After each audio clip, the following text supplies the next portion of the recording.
There is something buried beneath your feet right now that connects you to a decision made 10,000 years ago by a person whose name was never recorded, whose face was never painted, whose grave was never marked, and whose single, quiet, almost accidental choice set in motion a chain of events so vast and so unstoppable that it literally created the world you are living in tonight. That decision was not to conquer a nation. It was not to build a monument. It was not to write a law or forge a weapon or declare war on a neighboring tribe. The decision was much smaller than any of those things. So small, in fact, that the person who made it almost certainly did not realize they were making a decision at all. They simply dropped a seed into the ground and walked away. That is it. That is the moment that changed everything. A seed, some dirt, a vague hope that something edible might grow. And from that single unremarkable act performed by an unremarkable person on an unremarkable person on an unremarkable day in an unremarkable corner of the ancient world came farming. And from farming came surplus. And from surplus came villages. And from villages came towns. And from towns came cities. And from cities came kings. And from kings came armies. And from armies came empires that stretched across continents and lasted for millennia and shaped every aspect of the world you inhabit tonight, from the language you speak, to the food you eat, to the walls that surround you, to the laws that govern your life. All of it traces back to that seed. All of it traces back to that single moment of planting. And the story of how a handful of grain became the Roman Empire, the Persian Empire, the Egyptian Empire, the Chinese Empire, the Chinese Empire, and every other empire that has ever risen and fallen on this spinning, ancient, beautiful planet is one of the most fascinating stories ever told. But almost nobody tells it, because the beginning of empires is not dramatic. It is not cinematic. There are no battle scenes, and no throne rooms, and no dramatic speeches delivered by men in golden armor on the eve of war. The beginning of empires is quiet. It is slow. It is ordinary.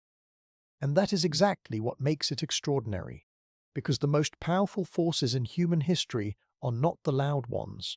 They are the silent ones, the ones that creep up on you so gradually that you never notice them until they have already changed everything.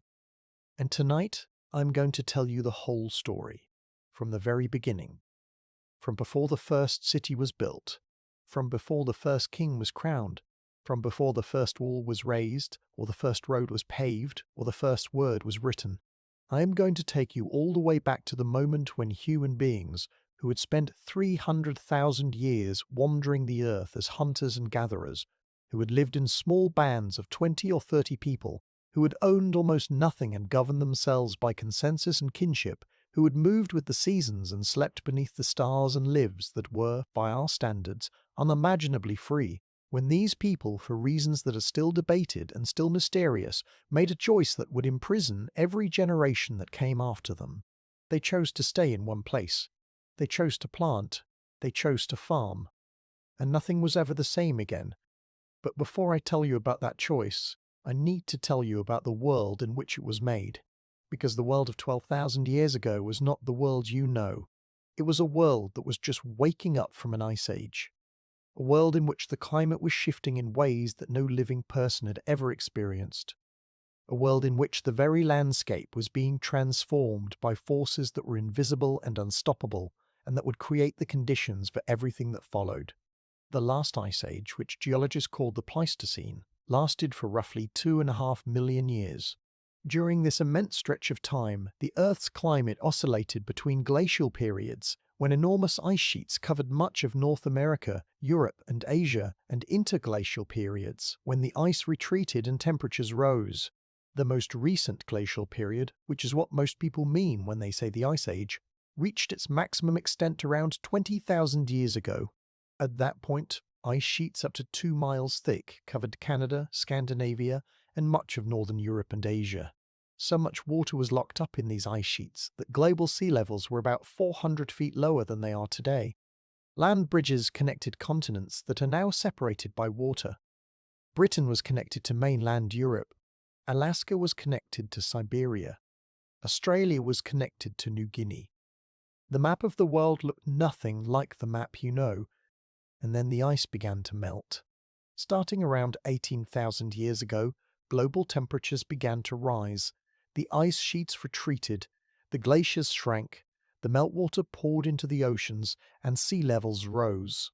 The land bridges disappeared beneath the waves. The coastlines shifted. Rivers changed course. Lakes formed and dried up. Forests spread into areas that had been tundra.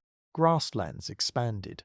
The entire ecological map of the planet was redrawn, slowly, over thousands of years, but with consequences that were profound and irreversible. For the human beings who lived through this transformation, the changes were both terrifying and exhilarating. The cold, dry world of the Ice Age had been harsh but predictable. The animals the people hunted, woolly mammoths, giant bison, reindeer, wild horses, had been abundant and reliable. The plants they gathered had grown in the same places, season after season, for as long as anyone could remember. But as the climate warmed, the old certainties began to dissolve. The great herds of Ice Age mammals dwindled. Some species went extinct entirely, the woolly mammoth most famously, though whether climate change or human hunting or some combination of both was responsible is still debated. The familiar landscapes changed. Forests replaced grasslands. New plants appeared, old water sources dried up, new ones emerged. The world that people had adapted to over thousands of generations was disappearing, and a new world was taking its place.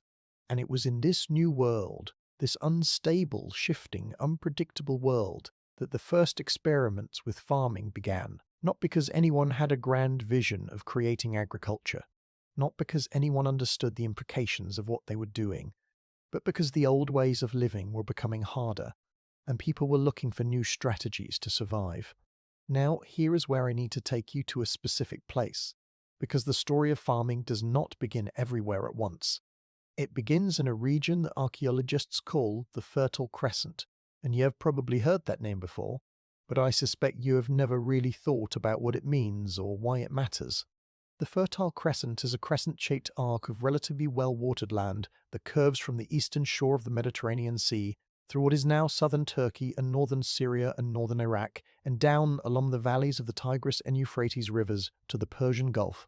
If you were to see it on a satellite photograph, you would notice that it stands out from the surrounding landscape like a green ribbon against a brown backdrop, because the land within the crescent receives enough rainfall or has enough river water to support lush vegetation, while the land outside the crescent is arid desert or semi-arid steppe. But here is the thing that most people do not realize. The Fertile Crescent was not always fertile. During the last ice age, the region was colder and drier than it is today.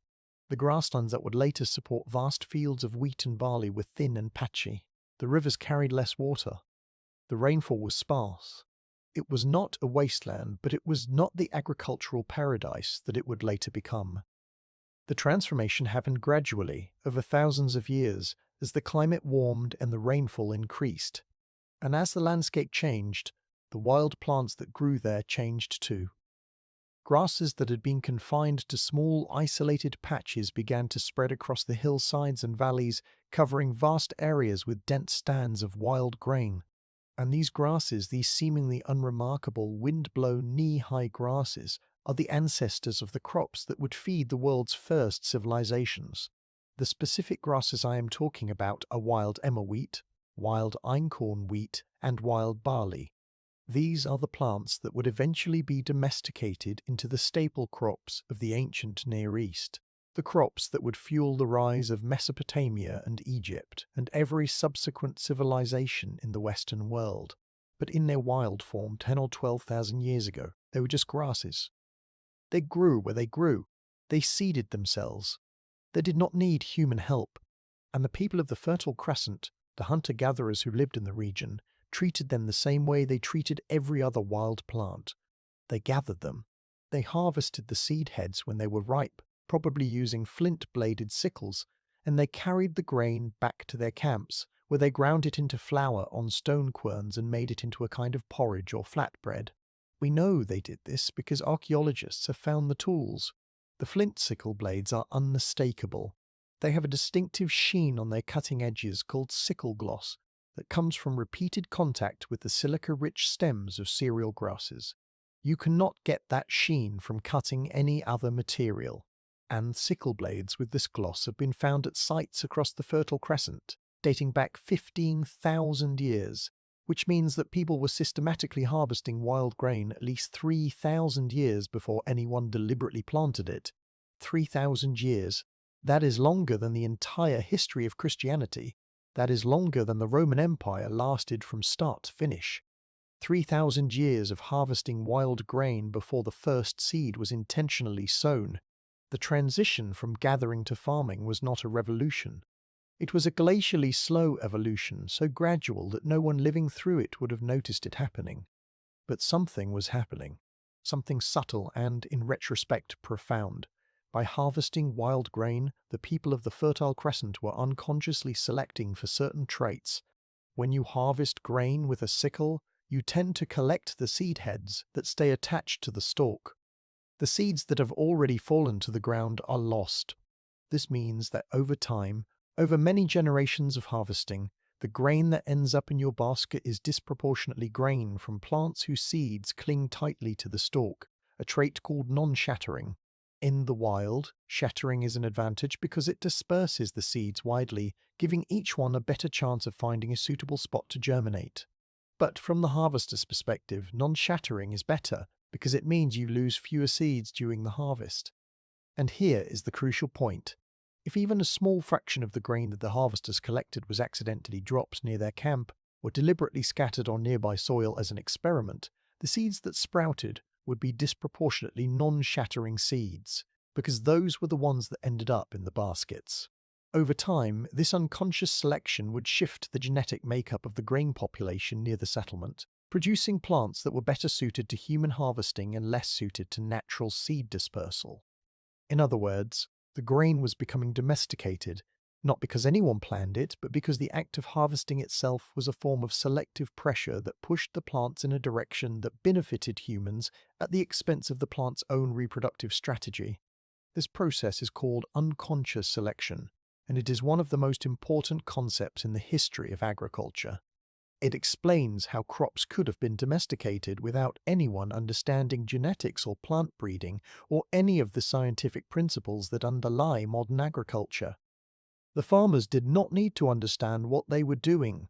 They just needed to keep doing it, generation after generation, and the plants would gradually change in response to the selection pressures that human harvesting created. The timeline for this process has been a subject of intense debate among archaeologists.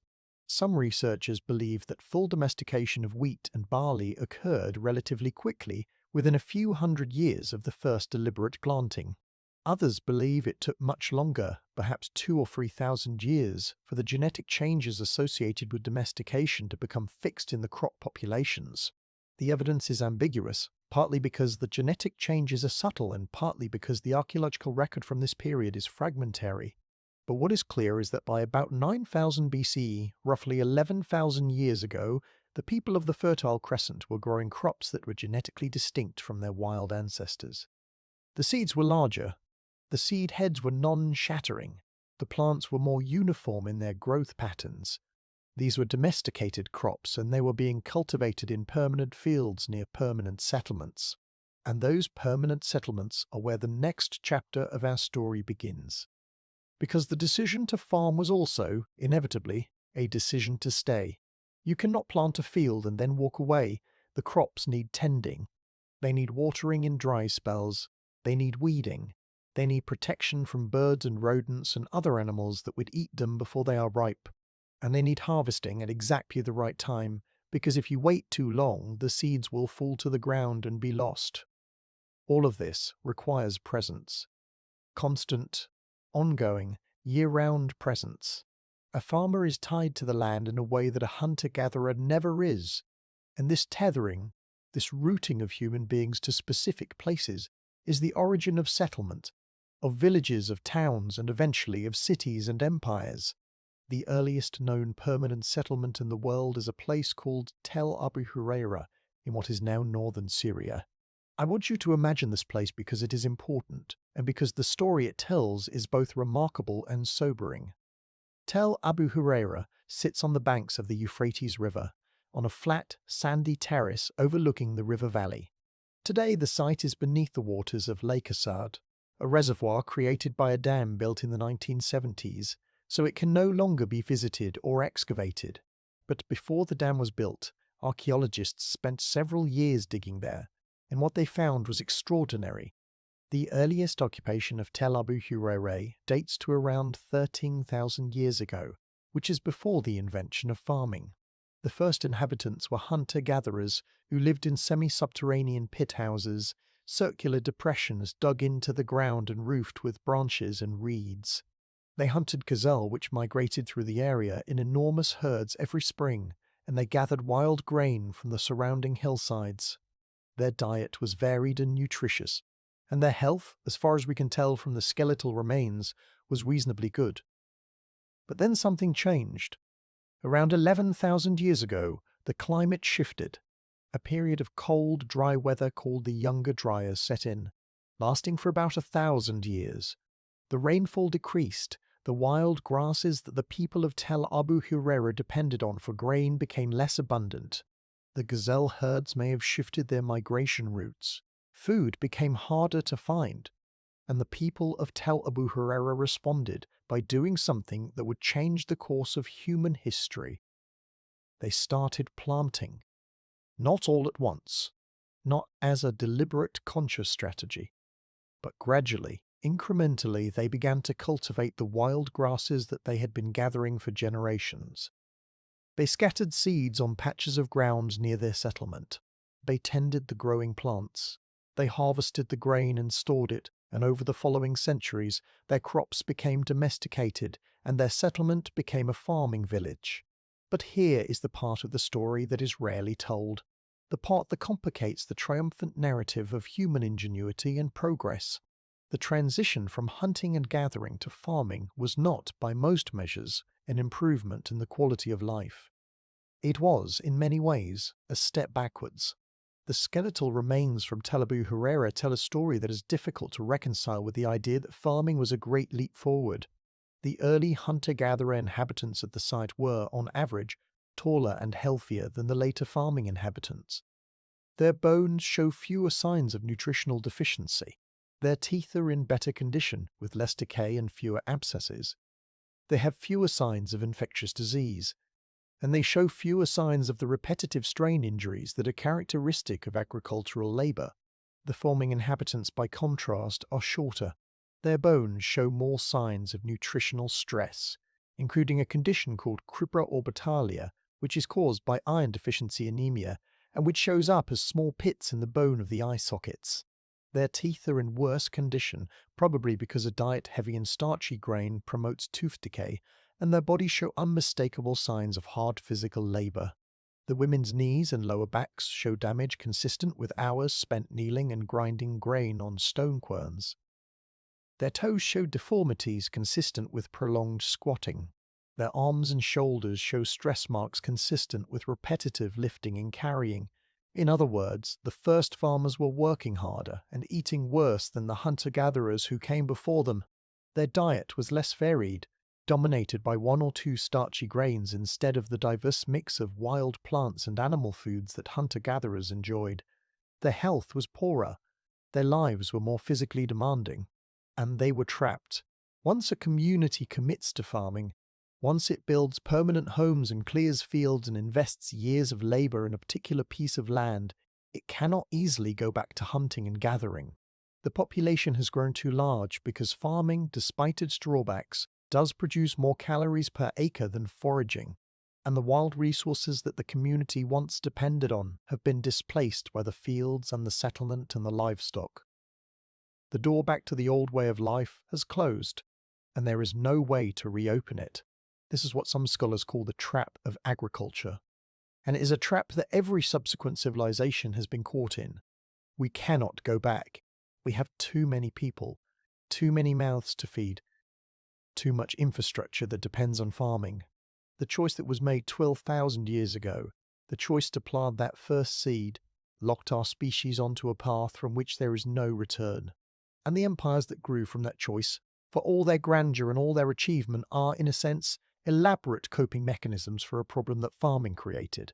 The problem of too many people in one place, dependent on a single food source, vulnerable to drought and disease and crop failure, and in need of organization and leadership and infrastructure to keep the whole fragile system running. But let me not get too far ahead of the story. Because even though the transition to farming was in many ways a step backwards for individual health and quality of life, it was a giant leap forward for something else: social complexity. And social complexity, as we will see, is the raw material from which empires are built. Let me take you now to one of the most important and most mysterious archaeological sites in the world. A site that, when it was first excavated in the 1990s, threw everything we thought we knew about the origins of civilization into chaos.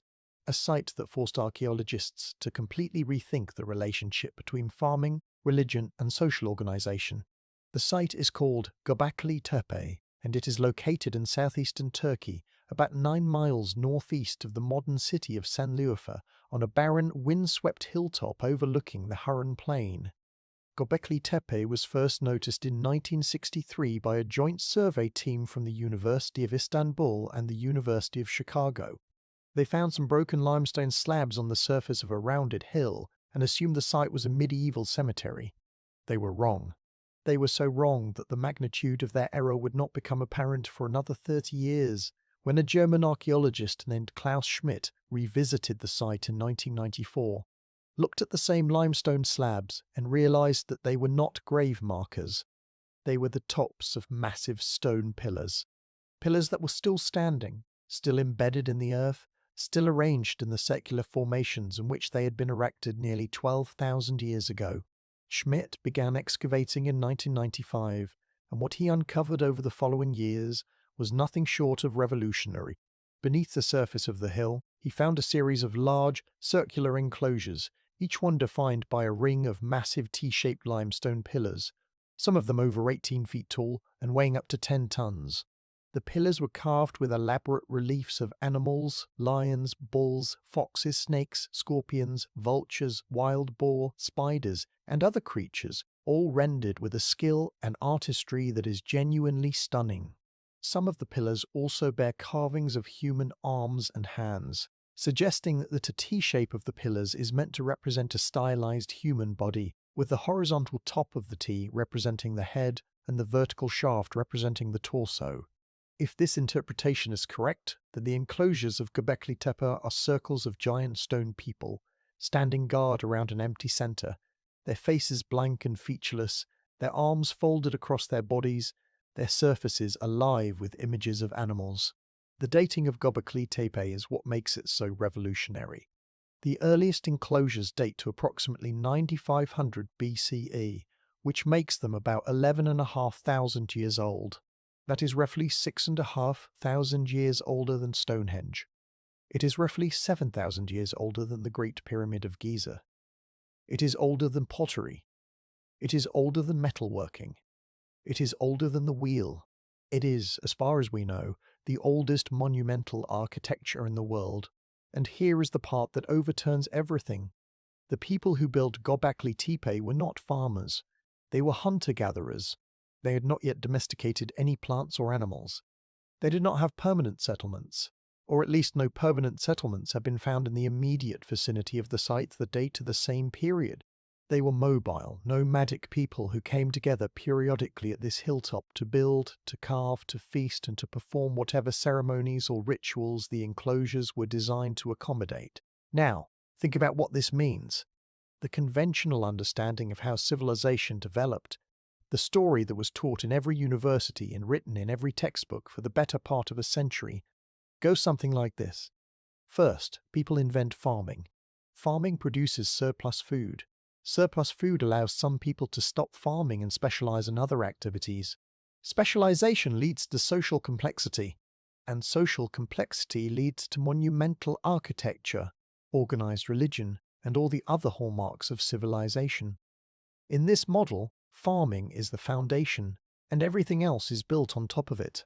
The sequence is farming, then surplus, then complexity, then monuments. But Göbekli Tepe reverses the sequence. Here is a monument one of the most impressive monuments ever built by human hands, and it was built by people who had not yet invented farming. The complexity came first. The monuments came first. The desire to build something permanent, something communal, something larger than any individual or any single community came first.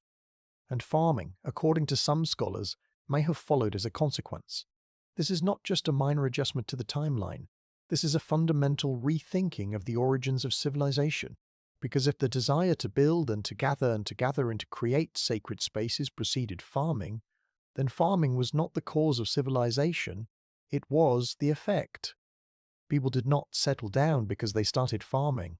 They started farming because they had settled down, or at least because they were coming together in large groups frequently enough that they needed a more reliable food supply to sustain those gatherings. Some researchers have proposed a specific mechanism for how this might have worked. Building the enclosures at Göbekli Tepe was a massive undertaking. The pillars had to be quarried from the limestone bedrock, which was located on the hilltop itself, about 100 yards from the enclosures. Each pillar had to be carved from the bedrock, shaped, decorated, transported to the construction site, and erected in a precisely defined position. This required a large labor force, probably consisting of hundreds of people drawn from multiple hunter-gatherer bands across the region. And those people had to be fed. Feeding a large workforce in a landscape where food must be hunted or gathered is a logistical challenge. You need a lot of food, concentrated in one place, available for an extended period. Wild game can help, and there is evidence of massive feasting at Göbekli Tepe, with the bones of hundreds of animals, mainly gazelle and aurochs, found in the fill layers between the enclosures. But hunting alone may not have been sufficient. And this is where some researchers believe that the cultivation of wild grain may have begun, not as a lifestyle choice, but as a practical solution to the problem of feeding the work crews who were building the monument. If this theory is correct, then Göbekli Tepe is not just the oldest known monument in the world, it is the reason farming was invented. The desire to build something sacred, something communal, something that expressed the deepest beliefs and aspirations of the people who created it, drove the practical innovation that would transform human society forever. Art before agriculture. Belief before bread. Spirits before surplus. It is a completely different origin story for civilization, and it is, I think, a much more interesting and much more human one. But I should be honest with you, this theory is not universally accepted. Many archaeologists are skeptical of the idea that Göbekli Tepe caused the invention of farming. They point out that the transition to farming was a long, gradual process that was driven by multiple factors, including climate change, population pressure, and the natural abundance of domesticable plants and animals in the Fertile Crescent. They argue that Göbekli Tepe is a product of the same broad social and economic changes that led to farming, not a cause of those changes. And they note that the relationship between the site and the earliest farming communities in the region is still poorly understood, partly because excavation of Göbekli Tepe is far from complete. Only about 5% of the site has been excavated so far, and partly because the surrounding landscape has not been surveyed as thoroughly as it needs to be. But whatever the precise relationship between Göbekli Tepe and the origins of farming, the site tells us something important about the people who built it. It tells us that they were capable of large-scale cooperation, of coordinated labor, of planning and executing complex construction projects over extended periods of time. It tells us that they had a rich symbolic and artistic culture, expressed in the elaborate carvings on the pillars. And it tells us that they had a social organization sophisticated enough to mobilize and sustain a large workforce, even without the surplus food production that farming would later provide. In other words, the people of Göbekli Tepe were not primitive. They were not simple. They were complex, creative, socially sophisticated people who were capable of extraordinary achievements. And the fact that they accomplished all of this without farming, without cities, without writing, without metal tools, without any of the things that we normally associate with advanced civilization, should make us question our assumptions about what civilization actually means and what it requires. Now, if you have been traveling with me through these ancient landscapes, If you have been lying in the dark imagining the limestone pillars of Göbekli Tepe rising against a Neolithic sky, if you have been thinking about seeds and soil and the invisible threads that connect you to a woman planting grain 10,000 years ago, then you already understand something important about this channel. This is not just a place where I read facts from a textbook. This is a journey, a real journey, through time and across continents into the deepest layers of human experience. And every journey is better with companions. If you want to keep traveling with me, if you want to be here the next time I uncover another layer of the ancient world, then do something small but powerful right now. Tap that subscribe button. Not because the algorithm demands it, though it does, but because you and I are part of the same story. The story of people trying to understand where we came from and what it means. And that story needs to be told. Leave a comment too, because I want to know what you are thinking right now. Which part of tonight's story surprised you the most? Was it the sickle gloss on the flint blades? The idea that farming might have made life worse? The possibility that a temple was built before the first field was planted? Tell me. I read every comment and they shape the stories I tell next, and drop a like while you are at it. Every like is a seed, and you know by now what seeds can grow into. Now, let us continue, because the story is far from over. We have talked about the Fertile Crescent and the first stirrings of farming. We've talked about Göbekli Tepe and the possibility that belief preceded agriculture. But I have not yet told you about the place where the consequences of farming first became fully, unmistakably visible. The place where the world's first large, permanent, densely populated community emerged, and where the social dynamics that would eventually give rise to empires first began to take shape. The place is called Çatalhöyük, and it is one of the strangest and most fascinating places in all of archaeology. Çatalhöyük is located in the Konya Plain of central Turkey, about 30 miles southeast of the modern city of Konya. The site was discovered in 1958 by a British archaeologist named James Mullart, and when he began excavating in 1961, he found something that no one had expected. A settlement so large, so dense and so old that it challenged everything that archaeologists thought they knew about early farming communities. Çatalhöyük was occupied from approximately 7500 BCE to about 5700 BCE, a span of roughly 1800 years. At its peak, around 7000 BCE, the settlement covered about 34 acres and housed between 5,000 and 8,000 people. To put that in perspective, the largest hunter-gatherer camps that we know of from the same period housed perhaps 100 people. Çatalhöyük was 50 to 80 times larger. It was not a camp. It was not a village. It was something new, something that had never existed before. It was, by the standards of the time, a city. But it was a very strange city. Strange enough that, even after decades of excavation, archaeologists are still arguing about how it functioned and what it means. The first thing that strikes you about Çatalhöyük is the layout. Or rather, the lack of layout. There are no streets. There are no alleys. There are no public squares or open spaces of any kind. The houses are built directly against each other, wall to wall, like cells in a honeycomb. There are no doors at ground level. None. Not a single door. Instead, the inhabitants entered their homes through openings in the roof, climbing down wooden ladders into the interior. The rooftop served as the communal space, the equivalent of streets and sidewalks. People walked across the roofs to get from one part of the settlement to another. They cooked on the roofs. They socialized on the roofs. They dried grain on the roofs. The roof was the public world, and the interior of the house was the private world, and the only connection between the two was the hole in the ceiling and the ladder that descended through it. Why? Why would anyone build a settlement with no streets and no doors? The most common explanation is defense. A settlement with no ground-level entrances is extremely difficult to attack. An invader would have to climb onto the rooftops, which are fully exposed and easy to defend from above, and then descend through the narrow roof openings one at a time, which would make them incredibly vulnerable. The layout of Çatalhöyük is, in effect, a built-in defensive system, a fortress disguised as a neighborhood. And the fact that the people of Çatalhöyük felt the need for such defenses tells us something important about the world they lived in. It tells us that conflict, or at least the threat of conflict, was a reality. Not necessarily organized warfare, which requires a level of political organization that probably did not exist yet, but raiding, theft, and violence between neighboring communities competing for resources. But defense may not be the only explanation.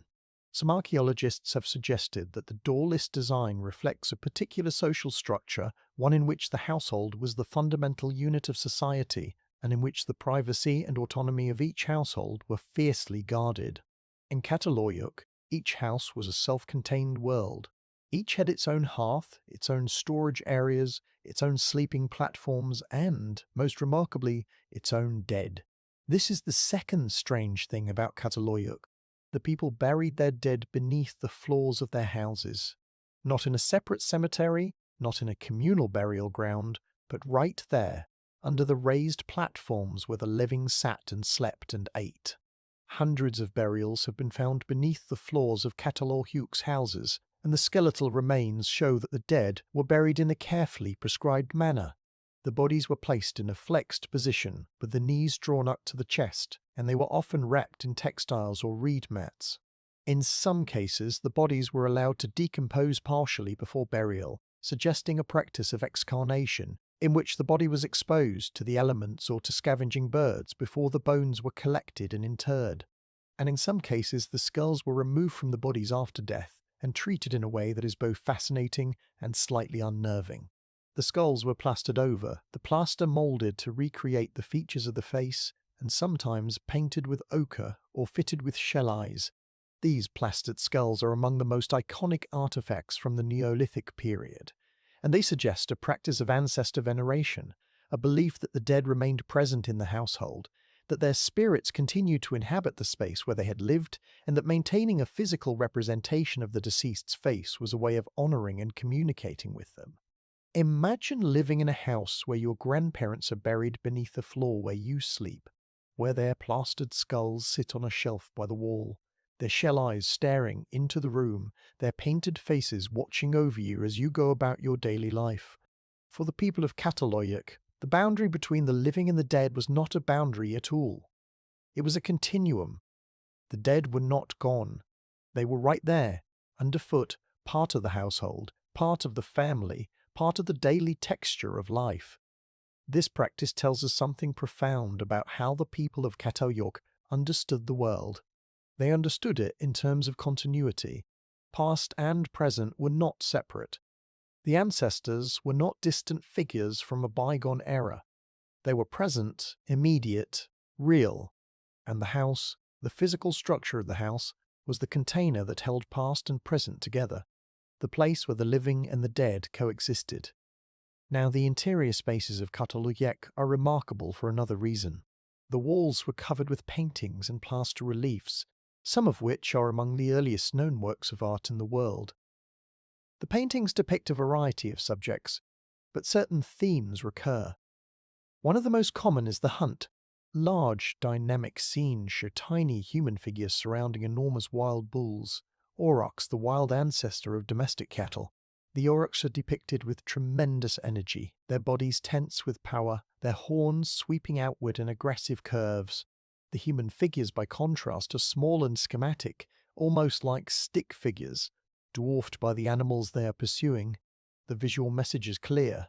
The hunt is a confrontation between human beings and forces that are much larger and more powerful than they are.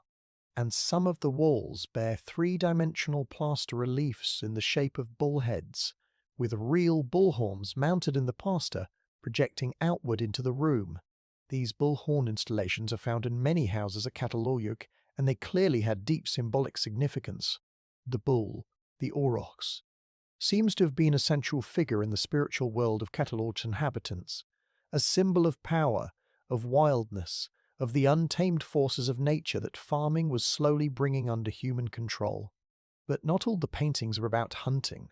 One of the most famous images from Cataluyuk is a painting that appears to depict the settlement itself.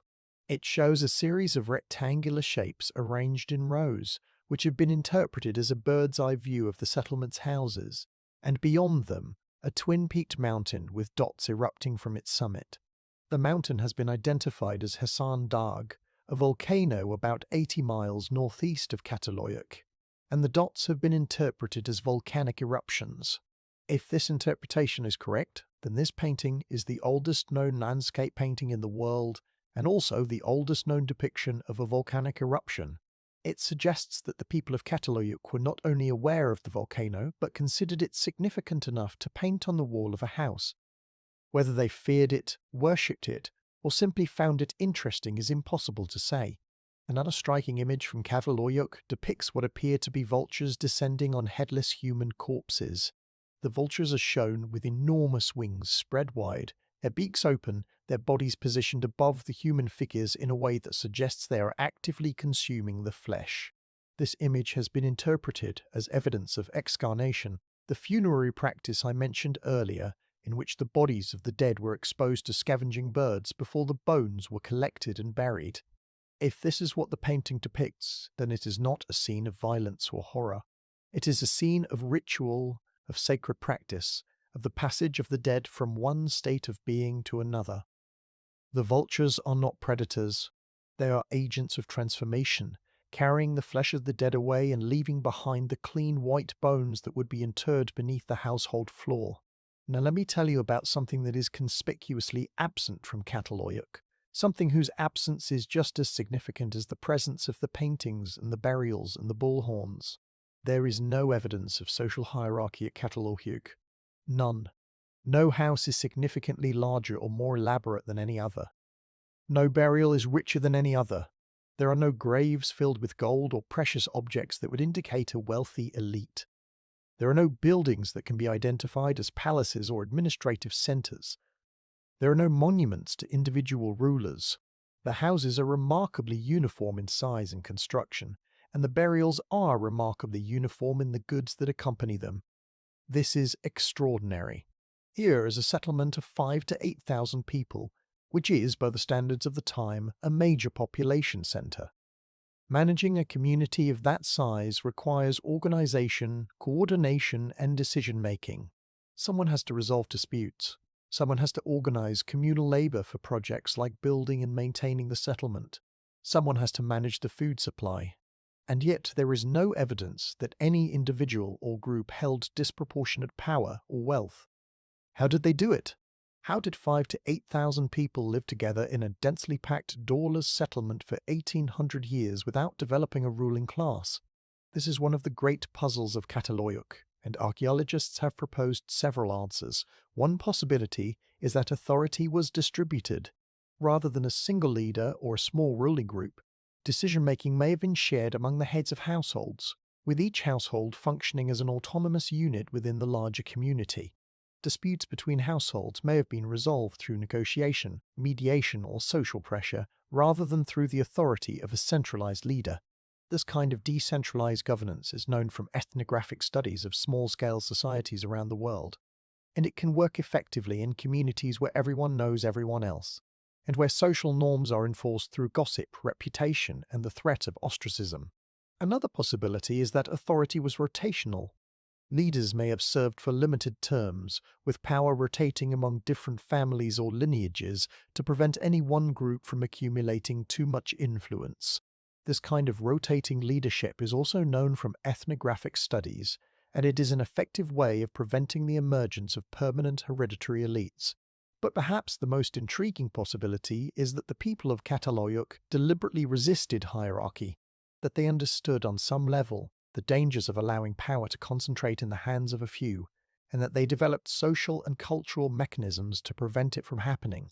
The uniformity of the houses, the uniformity of the burials, the absence of monumental architecture celebrating individual achievement, all of these could be seen as expressions of a consciously egalitarian ethos, a collective commitment to equality that was enforced through social norms and cultural practices. If this is the case, then Cataloyuk is not just an interesting archaeological site. It is a political statement. It is proof that human beings can live in large, complex communities without kings, without nobles, without a permanent ruling class. It is proof that hierarchy is not inevitable, that the path from farming village to stratified society to kingdom to empire is not the only path, and that at least some communities, at least for a time, chose a different way, but Cataloic did not last forever.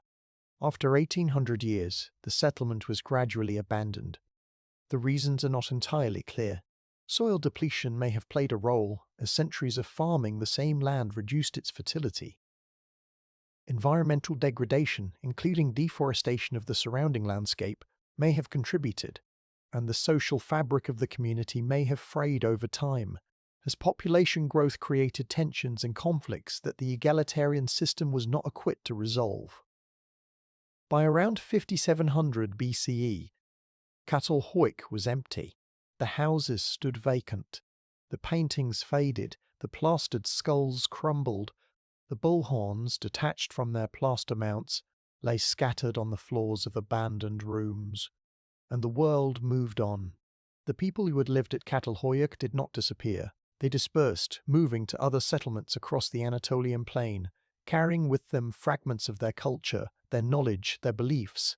But the great experiment of Catalhoic, the experiment of a large egalitarian community living without hierarchy for nearly 2 millennia, was over, and the world that came after Catalhoic would be very different, because the forces that Catalhoic had resisted, the forces of hierarchy and inequality and quantitative power, were growing stronger.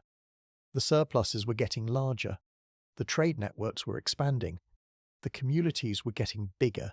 And the pressure to organize, to specialize, to create leaders and followers, to divide the world into rulers and ruled, was becoming irresistible. And this is where the concept of surplus becomes central to our story, because surplus is not just about food. Surplus is about power.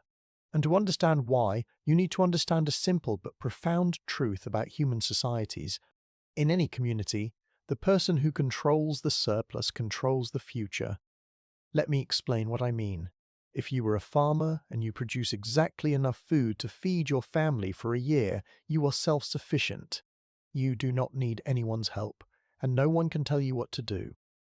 You are free in the most basic sense of the word, but you are also vulnerable. If your crop fails, if there is a drought or a flood or a plague of locusts, you have nothing to fall back on. You starve. Your freedom is real, but it is fragile. Now imagine that you produce more than enough food for your family. You have surplus. That surplus gives you options. You can store it for the future, ensuring yourself against a bad harvest. You can trade it for goods that you cannot produce yourself. Obsidian for tools, shells for decoration, salt for preserving meat. Or you can give it away, sharing it with your neighbors, building social obligations, creating a network of people who owe you favors. Surplus is not just food. Surplus is security. Surplus is security. Surplus is wealth. Surplus is social capital. Surplus is power. And the more surplus you have, the more power you have. A farmer with a small surplus can feed a few extra mouths and trade for a few extra goods. A farmer with a large surplus can feed a lot of extra mouths, which means they can support specialists, people who do not farm but who provide other services: potters, weavers, builders, healers, priests, warriors, builders, healers, priests, warriors. And the more specialists you support, the more complex your community becomes, and the more important you, the surplus provider, become to that community. This is the engine of social stratification. Surplus creates the possibility of inequality because not everyone produces the same amount of surplus. Some farmers are more skilled than others. Some have better land. Some have better luck.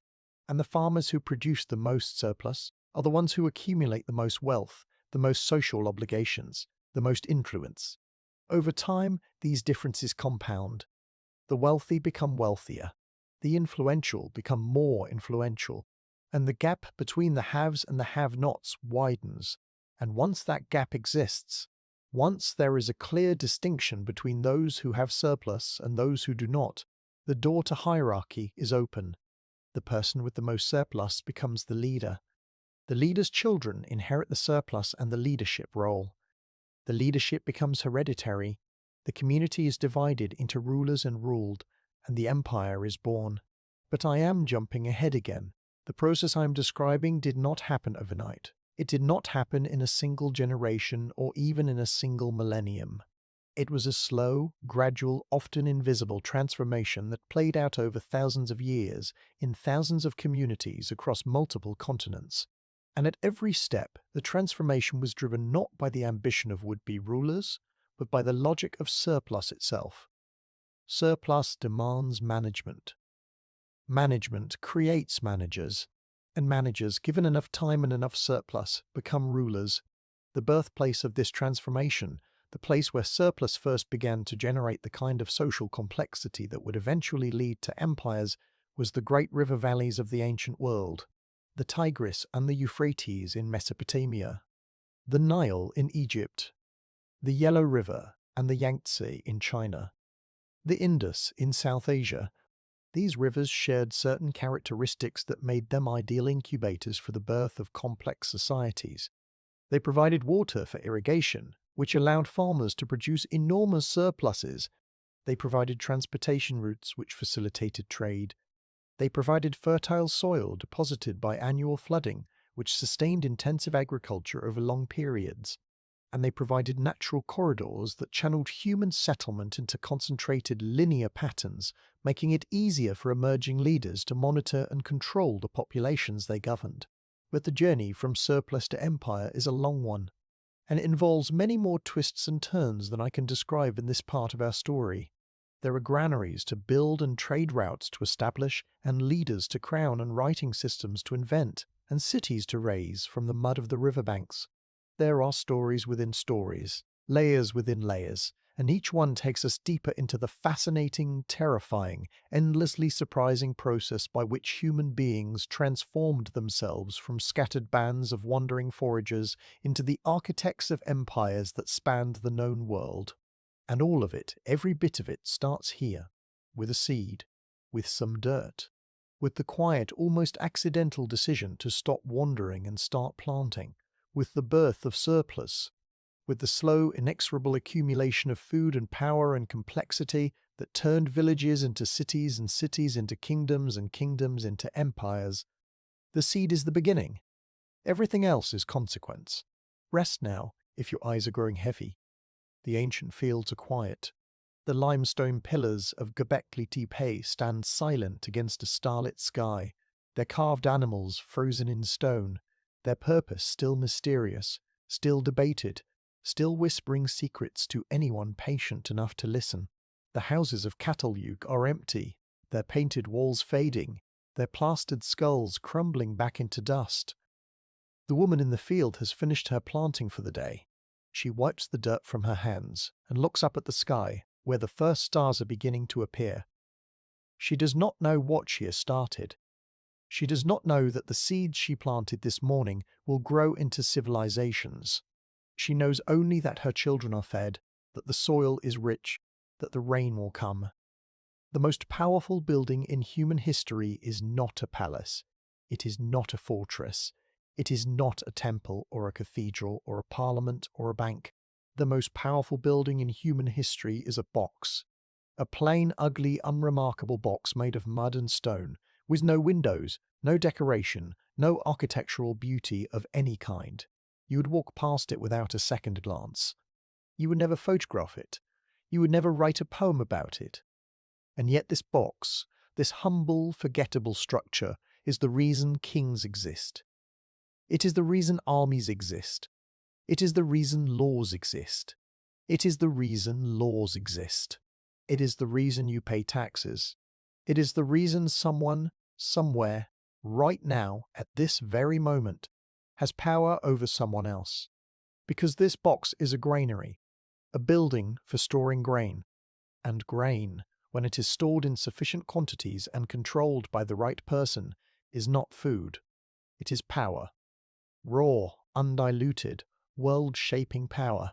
And the story of how a simple storage building became the foundation of every empire, every government, every system of authority that has ever existed on this planet, is a story that almost nobody knows because it is not dramatic, it is not exciting, it does not involve swords or crowns or heroic speeches on the eve of battle. It involves accounting, it involves logistics, It involves the deeply unglamorous business of counting things and keeping track of where they are and deciding who gets how much. And yet this story, this quiet, boring bean-counting story, is the most important story in the history of human civilization. Because without the granary, there is no civilization. Without the granary, there is no history. Without the granary, you and I do not exist, not as we are, not in a world of cities and nations and laws and institutions. Without the granary, we are still wandering the grasslands in small bands, sleeping under the stars, eating whatever we can find, and governing ourselves by nothing more than kinship and consensus. And tonight, I'm going to tell you how that box changed everything. How it created trade, how it created cities, how it created writing, how it created leaders, how it created the entire apparatus of human power that we now take for granted as though it has always existed, as though it is natural, as though there is no other way for human beings to organize themselves. There is another way. There was another way for 300,000 years, and then someone built a granary.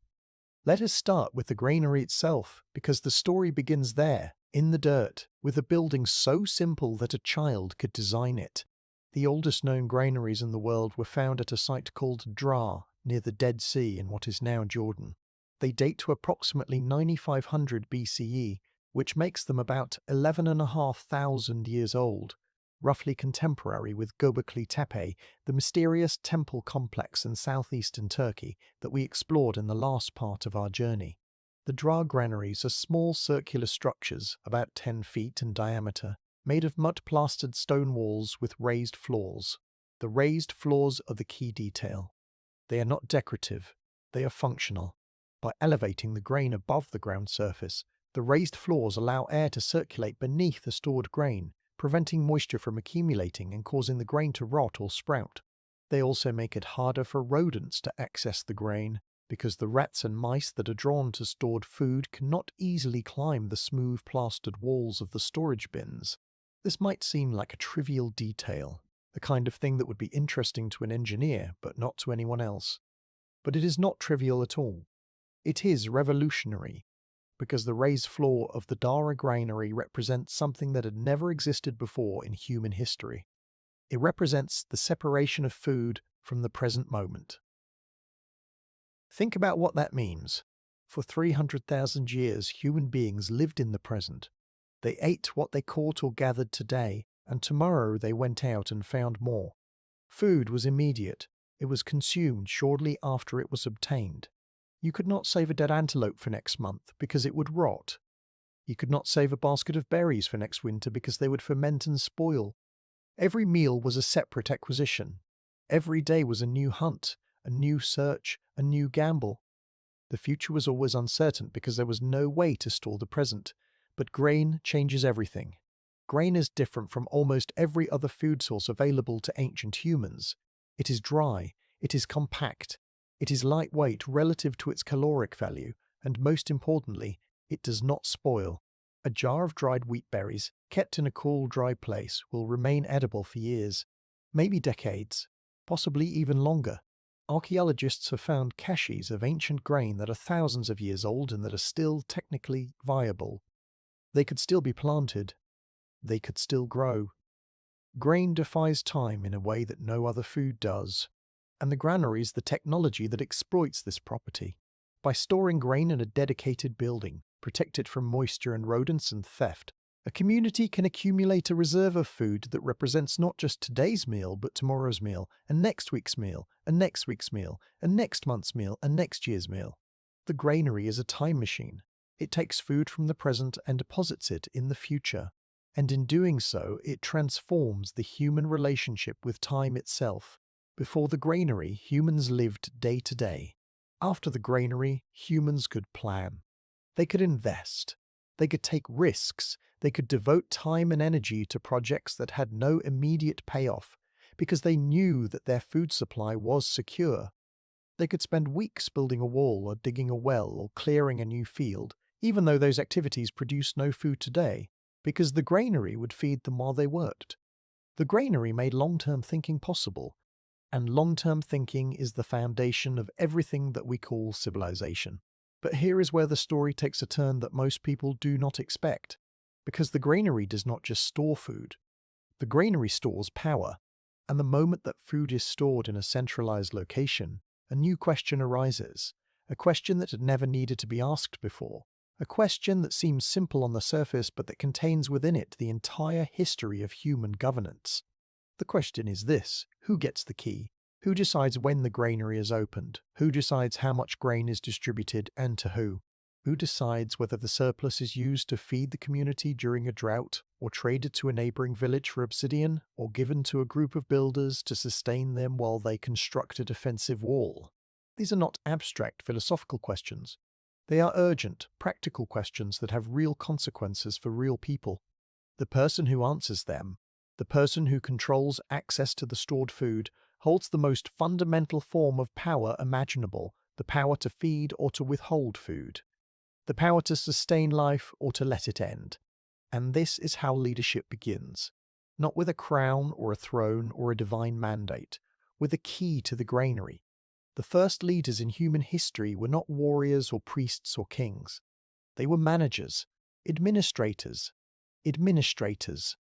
The people who were trusted, or who appointed themselves, or who maneuvered themselves into the position of controlling the community's stored food supply. And the power that came with that position was real, immediate, and difficult to challenge, because everyone depends on food. Now, I want to be careful about how I tell this part of the story, because I do not want to suggest that the first granary managers were cynical power grabbers who deliberately seized control of the food supply in order to dominate their communities.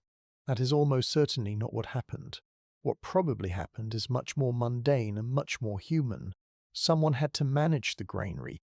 Someone had to count the grain, keep track of how much was stored and how much was consumed, make decisions about rationing during lean times, and organize the labor needed to maintain the storage buildings.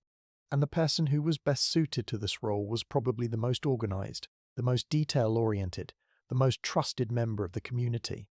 Maybe they were an elder, respected for their wisdom and experience. Maybe they were a skilled farmer who understood the rhythms of planting and harvest better than anyone else. Maybe they were simply the person who volunteered when nobody else wanted the job. But regardless of how they came to the role itself carried power. And power, once it exists, has a tendency to grow. This is one of the most consistent and most depressing patterns in human history. Power grows. It almost never shrinks voluntarily. A person who controls the granary this year will find reasons to control it next year. A person who makes decisions about food distribution will gradually expand their decision-making authority into other areas of community life. They will settle disputes. They will organize labor. They will negotiate with neighboring communities. And each new responsibility increases their power, their influence, and their indispensability. They become the person around whom the community revolves. They become, without anyone formally appointing them, the leader. And when the leader dies, the question of succession arises: who takes over the role? In a small egalitarian community, the answer might be determined by consensus, with the community choosing the most suitable candidate. But in a larger, more complex community, the answer is more likely to be determined by inheritance. The leader's son or daughter, who has been trained in the role and who has access to the leader's accumulated knowledge and social connections, is the natural successor. And once leadership becomes hereditary, once it passes from parent to child as a matter of custom rather than choice, the community has crossed a threshold. It has gone from a roughly egalitarian band with a respected elder to a chiefdom with a hereditary leader. And chiefdoms, given enough time and enough surplus, become kingdoms, and kingdoms become empires. But I am moving too fast. Let me slow down and tell you about how the surplus that was stored in those early granaries created something else, something that is just as important as leadership in the story of empire building. It created trade. Trade is the exchange of goods between people who have different things and want different things. It is one of the oldest human activities, far older than farming. Hunter-gatherer groups traded with each other for tens of thousands of years before the first seed was planted. They traded obsidian for shells. They traded obsidian for pigments. They traded tools for ornaments. The evidence for this trade is scattered across the archaeological record in the form of materials found far from their natural sources. A piece of obsidian in a camp 100 miles from the nearest volcano, a seashell necklace in a settlement 1,000 miles from the coast. But the scale and intensity of trade changed dramatically with the advent of farming, for two reasons. First, farming created surplus, and surplus is the fuel of trade. You cannot trade what you do not have. A hunter-gatherer who eats everything they catch has nothing to trade. But a farmer who grows more grain than their family can consume has something valuable, something portable, something durable that they can exchange for goods they cannot produce themselves. Surplus creates the supply side of trade. Second, farming created specialization, and specialization creates the demand side of trade. In a hunter-gatherer band, everyone does more or less the same thing. Everyone hunts, everyone gathers. There is no specialization because there is no margin. Everyone must contribute directly to food production. But in a farming community that produces surplus, some people can stop farming and do other things. They can make pots. They can weave cloth. They can knap flint. They can build walls. They can perform rituals. And each of these specialists needs things they do not produce themselves. The potter needs grain. The farmer needs pots. The weaver needs dyes. The builder needs stone. Each specialist is both a producer and a consumer of traded goods, and the more specialization there is, the more trade there is, and the more complex the economy becomes. And here is where the story gets really interesting, because trade does not just move goods from one place to another. Trade creates networks, and networks create power in ways that are not immediately obvious, but that are profoundly important for understanding how empires emerge. Let me illustrate this with an example. Imagine 3 farming villages, which I will call Village A, Village B, and Village C. Village A is located in a river valley with rich, fertile soil. It produces large surpluses of grain. Village B is located near a source of obsidian, the volcanic glass that is prized for making cutting tools and weapons. Village C is located near a deposit of copper ore, which can be smelted into metal tools and ornaments. Each village has something the others want. Village A wants obsidian and copper. Village B wants grain and copper. Village B wants grain and the copper. Village C wants grain and obsidian. So they trade. Village A sends grain to Village B and receives obsidian in return. Village A sends grain to Village C and receives copper in return. Village B sends obsidian to Village C and receives copper in return. Everyone benefits. Everyone has access to goods they could not produce themselves. Trade makes everyone better off. But now imagine that Village A is located between Village B and Village B, and the point where the trade routes connecting all 3 villages intersect. Village A is the hub of the network. Every transaction between Village B and Village B and Village C must pass through Village A, or at least, it is most convenient for it to do so, because the roads are better and the distances are shorter if you go through Village A. And this gives Village A an enormous advantage. Village A can charge a fee for allowing goods to pass through its territory. It can take a cut of every transaction. It can impose tariffs or tolls on the trade that flows through its borders. And these fees and tariffs and tolls, accumulated over years and decades and centuries, make Village A wealthy.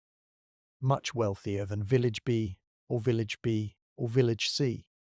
And wealth, as we have already seen, is power. This is how trading centers emerge. This is how some communities grow wealthy and powerful, while others remain small and peripheral. Not because they are inherently better or smarter or more virtuous, but because they happen to be located at the right point in the network. Geography is destiny, at least in the early stages of civilization. The communities that sit at the intersection of trade routes, at river crossings, at natural harbors, at the junction of different ecological zones, are the communities that accumulate wealth and power, and they are the communities from which the first cities and the first empires emerge. And this brings me to the city that I've been leading you toward since the beginning of tonight's story. The city that is, by many measures, the first true city in human history. The city where surplus and trade and specialization and leadership and writing and irrigation and religion all came together for the first time.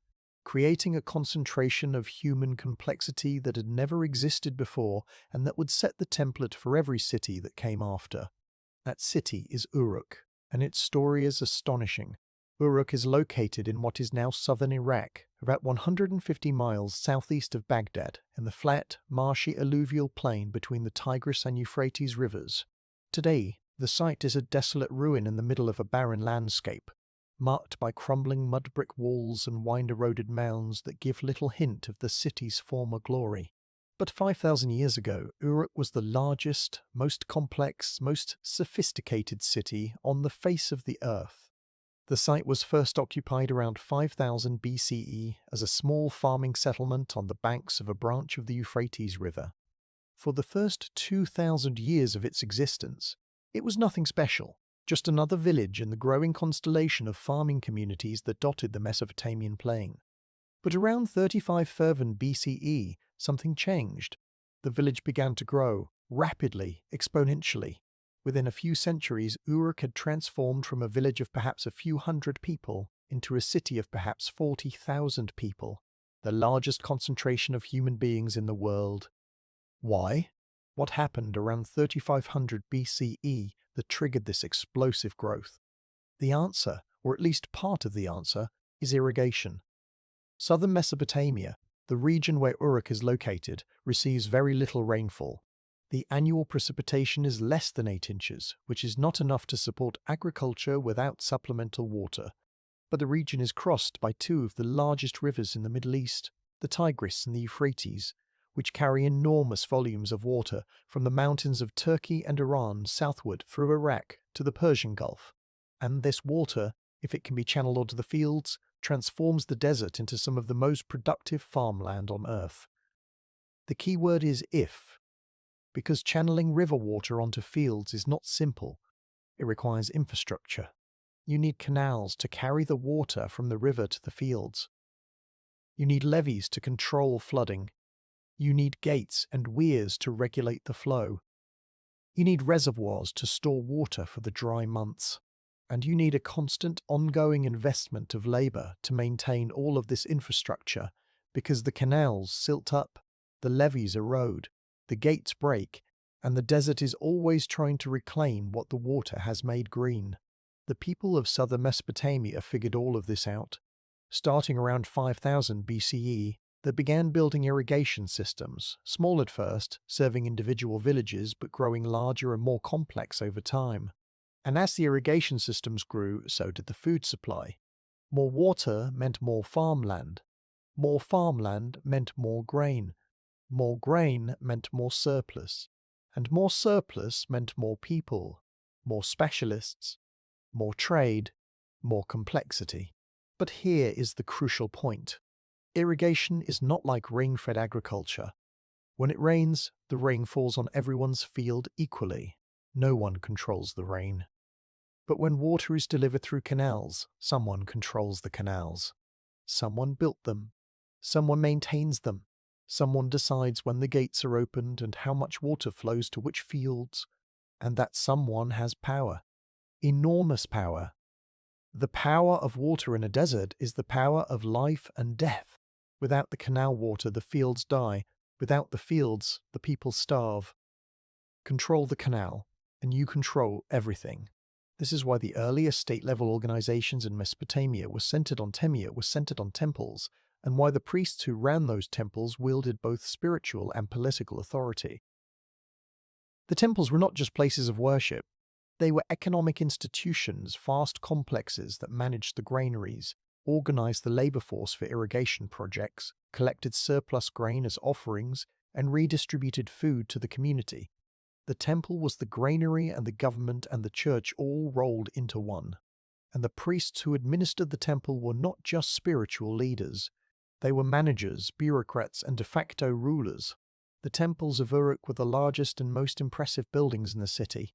The most famous is the White Temple, which sat atop a massive mud brick platform called a ziggurat, rising high above the flat landscape of the Mesopotamian plain.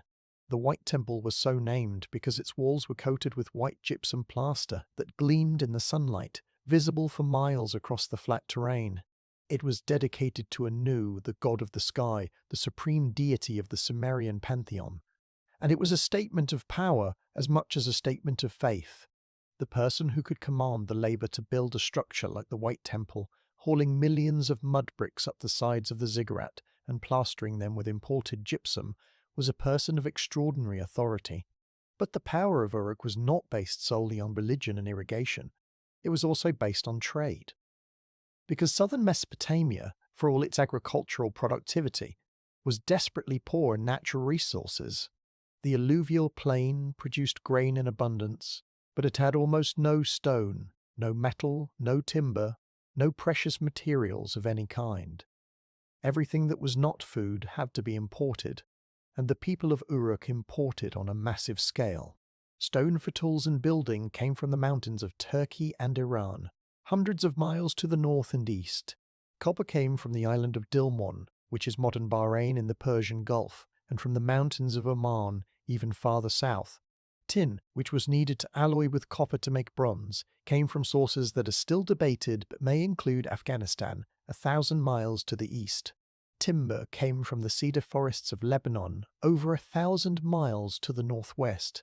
Lapis lazuli, the beautiful deep blue stone that was prized for jewelry and decoration, came from the mines of Badachan in northeastern Afghanistan, over 1,500 miles away. Carnelian, a reddish-orange gemstone, came from the Indus Valley, over 2,000 miles to the southeast. The trade networks that connected Uruk to these distant sources of raw materials were vast, complex, and extraordinarily sophisticated.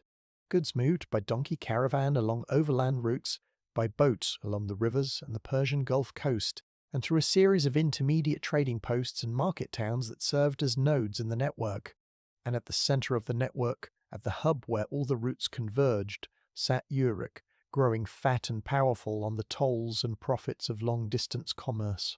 But managing these trade networks required something that had never existed before, something so simple in concept yet so profound in its implications that it would change the world even more fundamentally than farming. It required a way to keep track of things, a way to record how much grain was in the granary and how much had been distributed, a way to document trade agreements, to note what was shipped and what was received, to calculate debts and credits and profits and losses.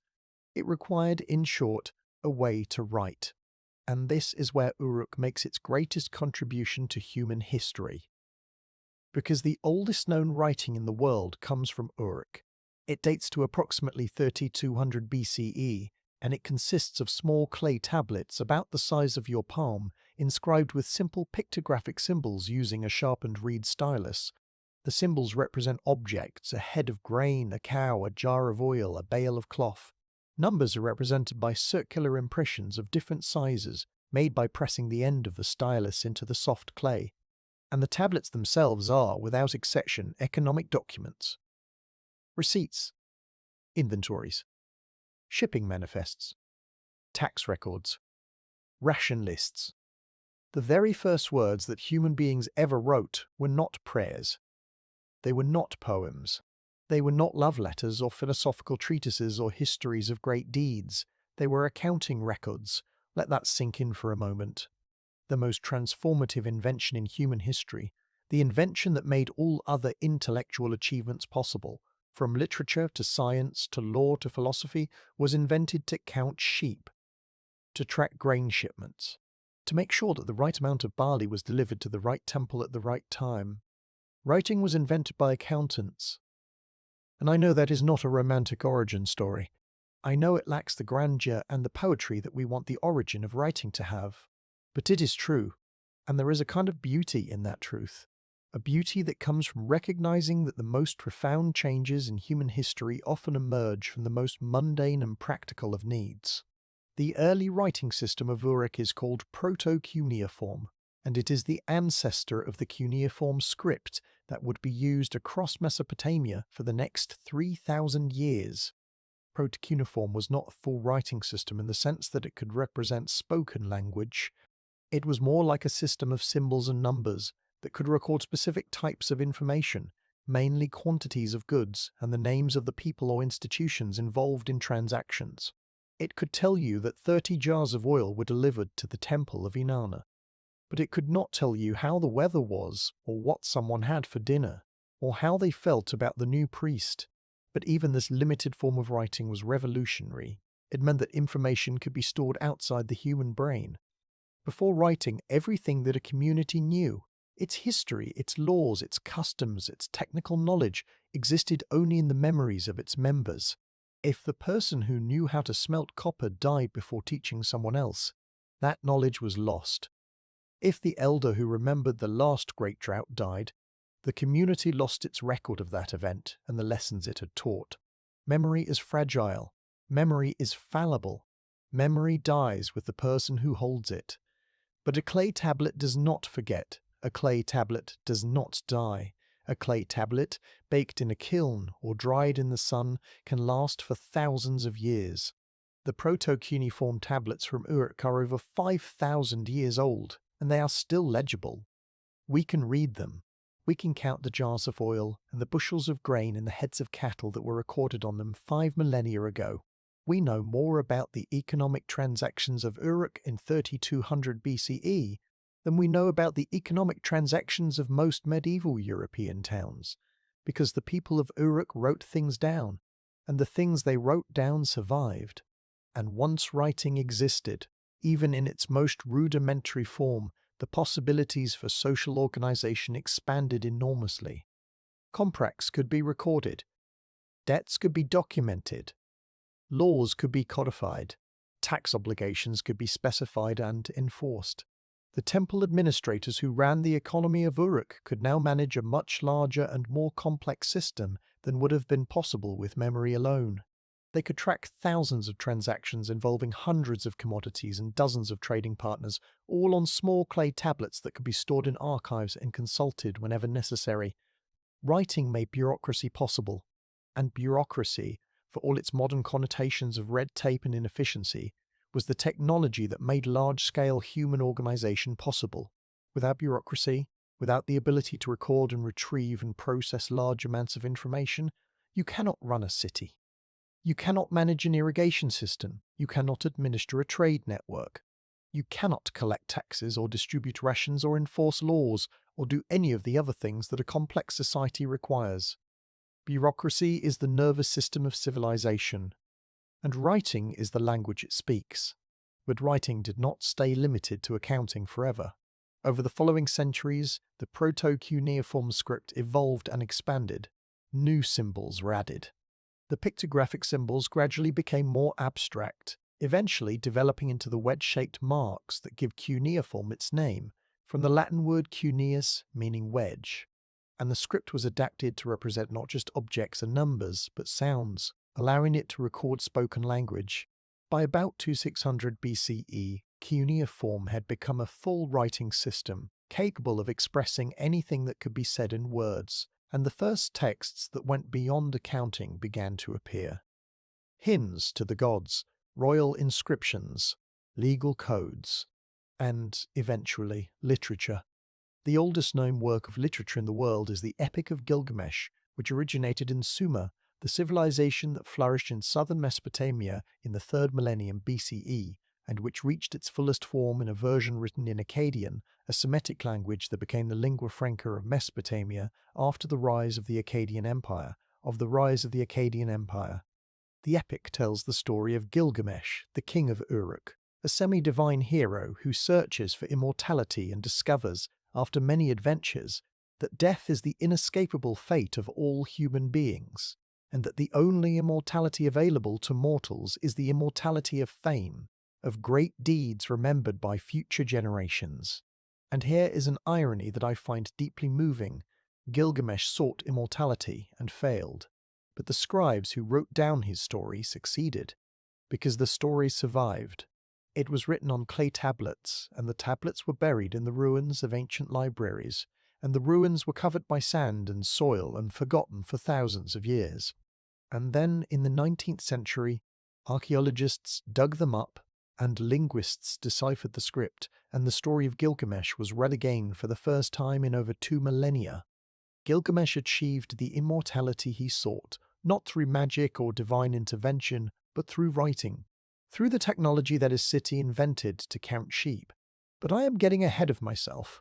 Let me return to the story of how the institutions of Uruk, the temples and the granaries and the trade networks and the writing system, created the conditions for the emergence of the first true leaders, the first individuals who held centralized political authority over a large population.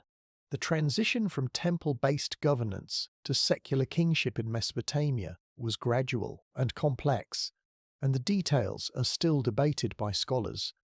But the broad outline is reasonably clear. In the earliest period of Uruk's growth, authority appears to have been concentrated in the temples. The city's two main temples, the White Temple dedicated to Anu and the Anar complex dedicated to Inanna, the goddess of love and war, were the largest and most important institutions in the city. They had vast tracts of agricultural land. They employed large numbers of workers. They managed the granaries. They organized and financed trade expeditions. And the priests who administered these institutions were, in effect, the rulers of the city. But as the city grew larger and the challenges of managing it became more complex, the temple-based system began to strain. The irrigation canals needed constant maintenance and periodic expansion. The trade routes needed protection from bandits and rival communities. Disputes between the city's growing number of inhabitants needed resolution, and the neighboring cities, which were growing too, were becoming competitors for water, for trade routes, for land, and for labor. These challenges required a kind of authority that the temple priesthood was not well suited to provide. Military authority, the ability to organize and lead an armed force, to defend the city's interests, and, when necessary, to project power beyond the city's borders. And so, a new kind of leader emerged. In the Sumerian language, this leader was called a Lugalar, which literally means big man. The Lugalar was not a priest. He was a war leader, a military commander who rose to prominence during times of crisis and who, over time, accumulated enough power and prestige to become a permanent secular ruler. The transition from priestly governance to royal governance was not abrupt.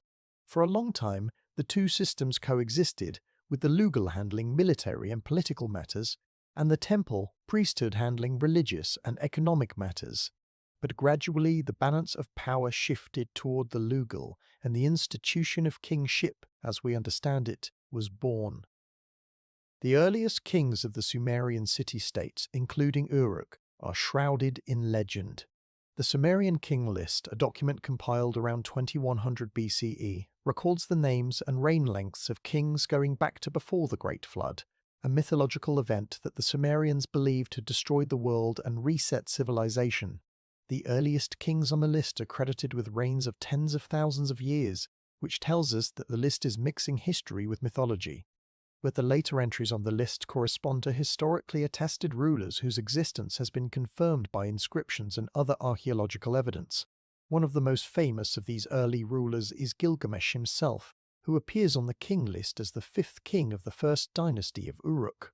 The list credits him with a reign of 126 years, which is obviously legendary.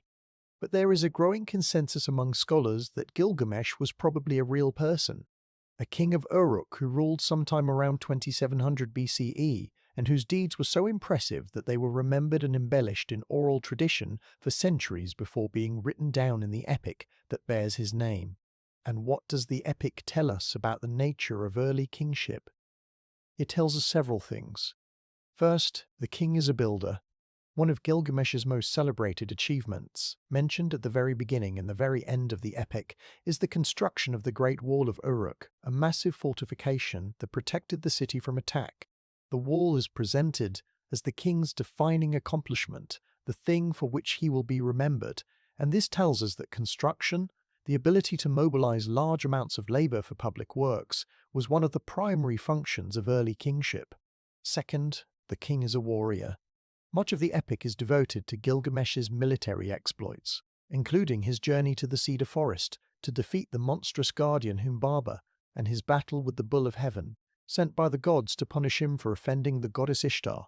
These episodes, whether they're based on real events or are entirely fictional, tell us that military prowess was a central component of the kingly ideal. Third, and perhaps most interestingly, the king is portrayed as problematic. The epic begins by describing Gilgamesh as a tyrant who oppresses his people, who forces the young men to labor on his building projects, and who claims the right to sleep with every new bride before her husband does. The people of Uruk cry out to the gods for relief, and the gods respond by creating Enkidu, a wild man who will become Gilgamesh's companion and will temper his excesses. This is a remarkably nuanced portrayal of kingship. The king is powerful and accomplished, but he is also dangerous. His strength can build, but it can also destroy. His authority is necessary, but it must be checked and balanced by friendship, by love, by the humanizing influence of a relationship between equals.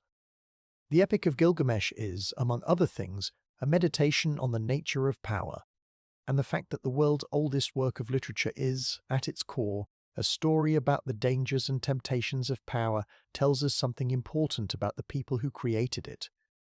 They were not naive about what kingship meant. They understood that the institution they had created to solve the problems of managing a large, complex, vulnerable city was itself a problem. A necessary problem, perhaps, but a problem nonetheless. Now, I want to step back from Uruk for a moment and talk about something that is essential for understanding how the institutions that emerged in Uruk, the granaries, the trade networks, the writing systems, the irrigation infrastructure, the political leadership, how all of these things worked together to create a system that was greater than the sum of its parts. And to do that, I need to talk about something that sounds abstract, but that is actually very concrete. Feedback loops. A feedback loop is a process in which the output of a system becomes the input for the next cycle of the system. A positive feedback loop is one in which each cycle amplifies the effect, making the system grow larger and more powerful with each iteration. And the rise of Uruk, and of Mesopotamian civilization more broadly, was driven by a series of interlocking positive feedback loops that reinforced each other and accelerated the process of social and political development. Here is how the loops worked. Irrigation increased agricultural output. Increased agricultural output produced more surplus grain. More surplus grain supported a larger population. A larger population provided more labor for building and maintaining the irrigation system. More irrigation extended the area of cultivated land. More cultivated land produced even more surplus, and the cycle continued, spiraling upward, each turn of the loop producing more food, more people, more infrastructure, and more complexity than the last. Simultaneously, another loop was operating. Surplus grain was traded for raw materials. Raw materials were processed by specialists into finished goods. Finished goods were traded for more raw materials and for luxury items. The trade generated wealth. The wealth funded the expansion of the irrigation system, the construction of monumental buildings, and the maintenance of a growing class of full-time specialists. The specialists produced more goods. The goods generated more trade. And the cycle continued, each turn producing more wealth, more specialization, and more trade than the last. And a third loop was intertwined with the first two. The management of the irrigation system and the trade networks required organization. Organization required leadership. Leadership created the authority to mobilize labor for even larger projects. Larger projects produced even more surplus and even more trade. More surplus and trade required even more sophisticated management. And the cycle continued, each turn producing more complex governance, more centralized authority, and more powerful leaders. These three loops, agricultural, commercial, and political, were not separate processes. They were interconnected, each one feeding into and reinforcing the others. More food meant more trade, meant more power, meant more food. The system was self-reinforcing, and once it got going, it was almost impossible to stop.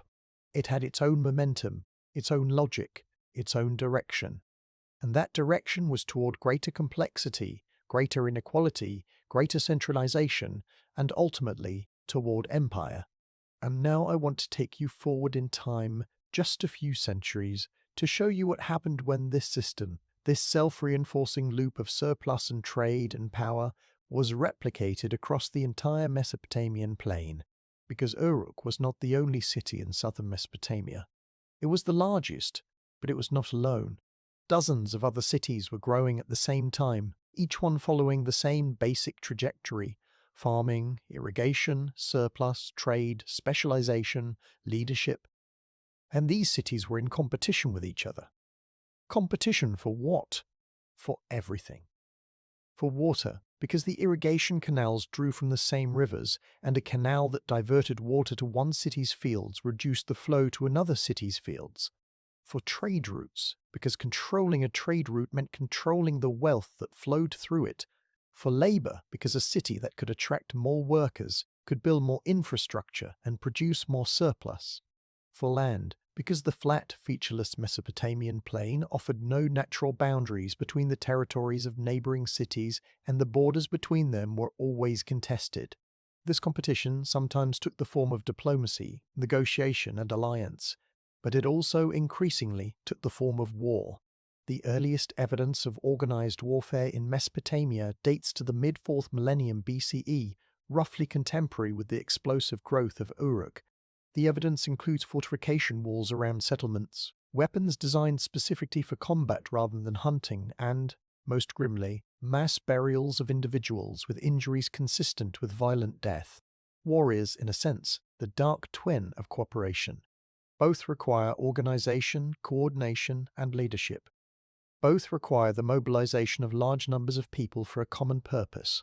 Both require the subordination of individual interests to collective goals. The skills that allowed a leader to organize an irrigation project or a trade expedition were the same skills that allowed a leader to organize a military campaign.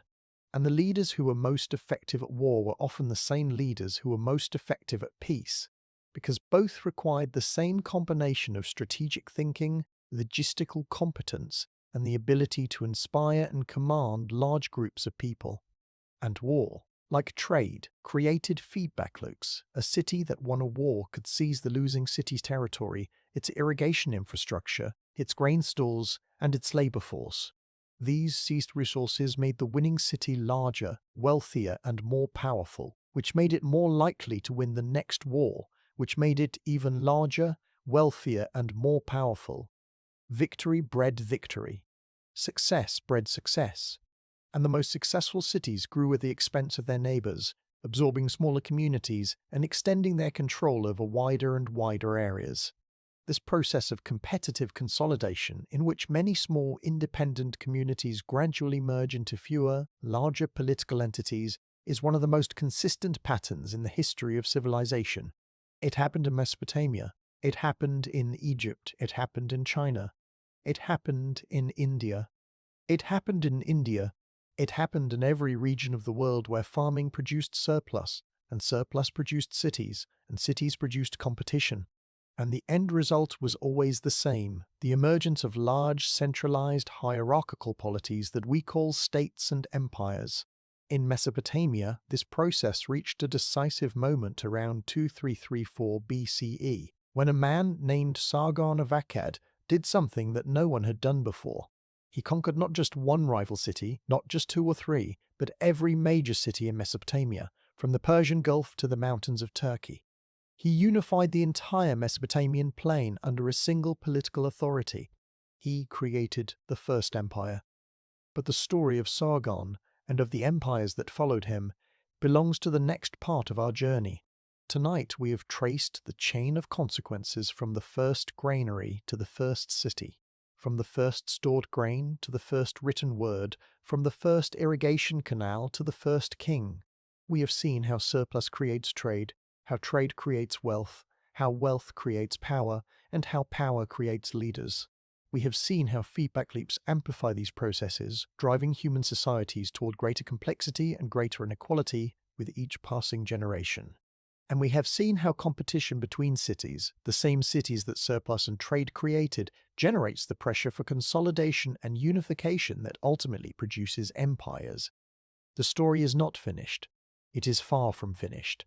But the foundations have been laid, the granaries are full, the trade routes are humming, the irrigation canals are carrying water to the fields, the scribes are pressing their reed styluses into soft clay, recording the shipments and the inventories and the debts and the taxes that keep the whole vast, intricate, fragile system running. The leaders are emerging from the temples and the war camps, consolidating their power, extending their authority, dreaming of conquest. And now, before the night carries you away, before the ancient cities of Mesopotamia fade into the comfortable darkness behind your closed eyes, let me ask you something. You have been listening to this story for a while now. You have been lying in the dark, thinking about seeds and surplus and granaries and trade routes and clay tablets and irrigation canals. And if any of that has made you see the world differently, if it has made you think about the food in your kitchen or the water in your pipes or the government that collects your taxes in a new way, then I need you to do something, not for me, for the story. Because stories like this one, stories that take the time to go deep, to trace the roots of things, to explain not just what happened, but why it happened and how it connects to everything else, these stories are rare. The algorithm does not reward them. The algorithm rewards short, loud, clickable content that makes you feel something for 5 seconds and then disappear. But you are still here. You have been here for a long time. And that tells me that you are the kind of person who values depth over speed, understanding over entertainment, the slow revelation of truth over the quick hit of dopamine. And there are more people like you out there, people who are looking for exactly this kind of content, and who have not found it yet. So share this video, send it to a friend, post it on your social media, leave a comment telling me what you want to hear about next. And subscribe if you've not already, because the next part of this story, the part about how the first empires rose and how the ingredients we have discussed tonight, farming, surplus, trade, irrigation, leadership, all came together in different combinations in different parts of the world to produce civilizations as different as Egypt and China and Mesoamerica. That story is coming, and you do not want to miss it. Now rest. Let the ancient scribes put down their styluses. Let the irrigation canals flow silently in the moonlight. Let the granaries stand full and quiet in the warm Mesopotamian night. Let the trade caravans stop and make camp beneath the stars, their donkeys grazing on the scrubby grass beside the road, their drivers sharing bread and beer and stories around a small fire that flickers against the vast, dark, ancient sky. The first words have been written. The first leaders have risen. The first cities have grown from villages into something larger, something more complex, something more powerful and more fragile than anything the world has ever seen. And the empires are coming. You can feel them gathering in the darkness, like thunderclouds on the horizon, still distant, still formless, but already charged with the energy that will soon transform the world. A baby is floating in a river. The basket is sealed with tar to keep the water out, and a current is carrying it downstream, slowly, gently, past the reed beds and the mud banks and the women washing clothes at the water's edge. Inside the basket, the baby is silent, perhaps sleeping, perhaps simply too young to understand what is happening. His mother placed him there. She had no choice, or at least that is what the story says. She was a priestess, and the child's father is unknown, and the circumstances of the birth were such that the baby could not be kept. So she wove a basket, sealed it with bitumen, placed her son inside, and set him adrift on the Euphrates River, trusting the current and the gods to decide his fate. And the current carried him downstream to where a man was drawing water from the river. The man was a gardener, a tender of date palms and irrigated fields, a nobody in the rigid social hierarchy of ancient Mesopotamia. He looked into the basket and saw the baby, and he took the child home and raised him as his own. The gardener's name is lost to history, but the baby's name is not. The baby's name was Sargon, and he would grow up to build the first empire the world had ever seen. Now, before you say anything, yes, this story sounds familiar. A baby in a basket on a river, rescued by a stranger, growing up to become a great leader. You have heard this story before. You heard it about Moses, who was placed in a basket on the Nile and rescued by the Pharaoh's daughter. You may have heard echoes of it in other myths and legends from cultures around the world. And that similarity is not a coincidence.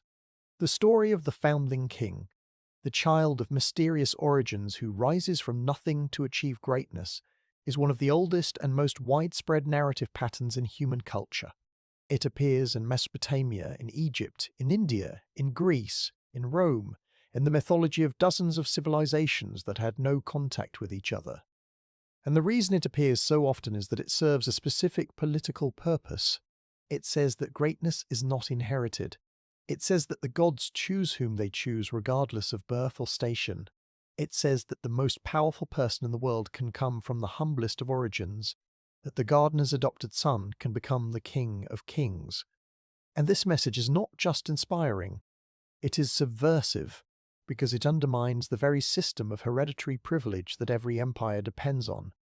It says that the current ruler's bloodline is irrelevant, that anyone at all could be chosen by the gods to lead. It is a story that justifies revolution, and the fact that it was told about the founder of the world's first empire tells us something important about the nature of that empire and the man who created it.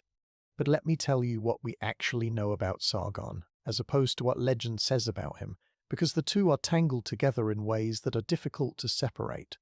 Sargon of Akkad ruled from approximately 2334 to 2279 BCE, which means his reign lasted about 55 years, an extraordinarily long time for an ancient ruler.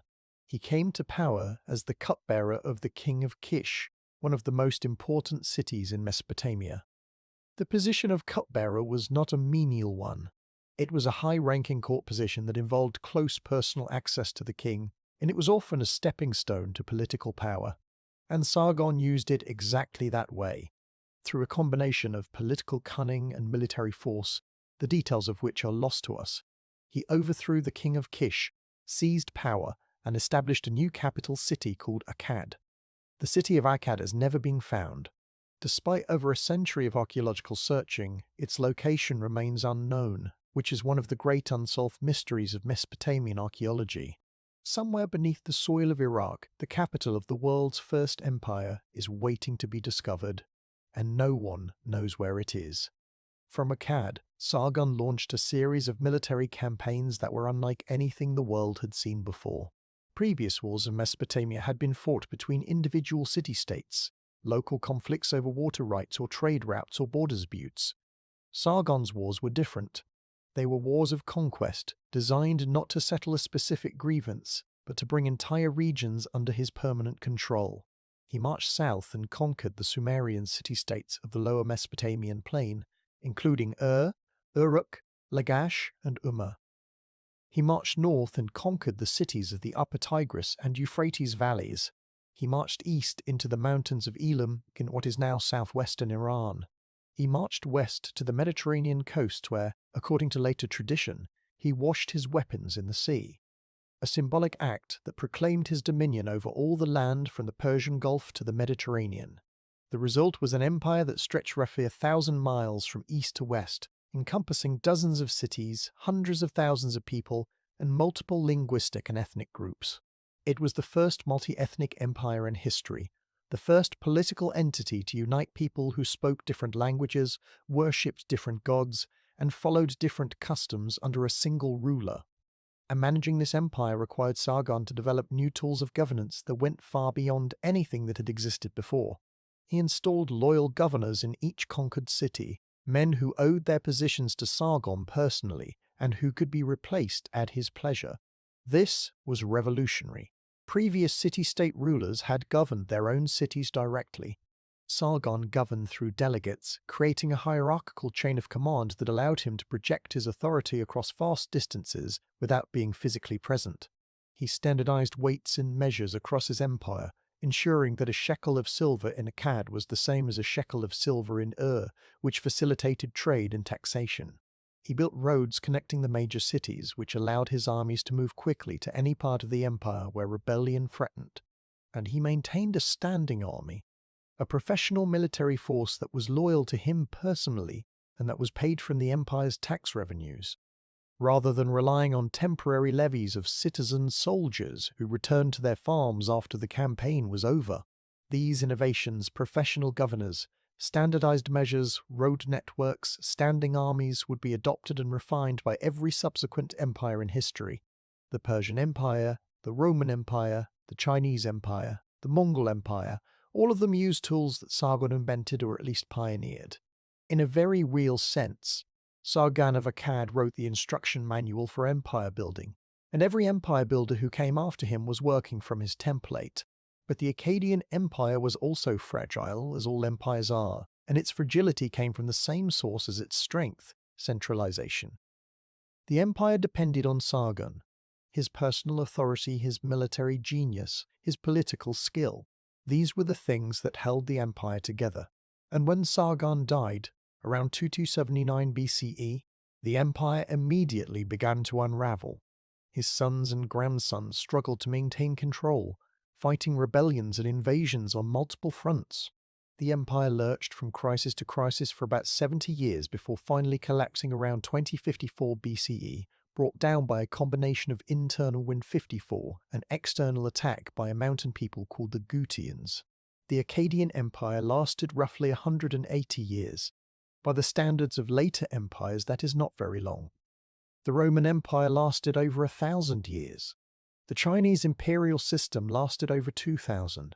But the Akkadian Empire was the first, and it proved a concept that would shape the next 5,000 years of human history: the concept that one ruler, commanding sufficient military force and administrative competence, could unite diverse peoples under a single political authority and create a state larger and more powerful than any that had existed before.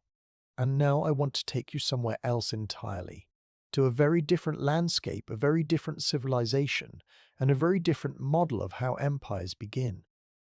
I want to take you to the Nile.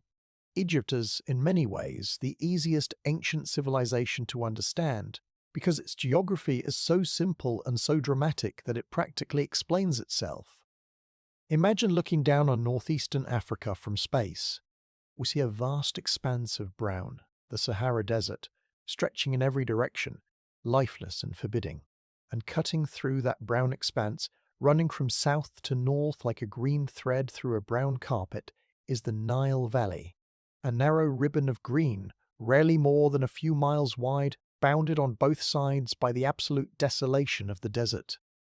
Green and brown, life and death. The Nile Valley and everything else. This is the world that created ancient Egypt.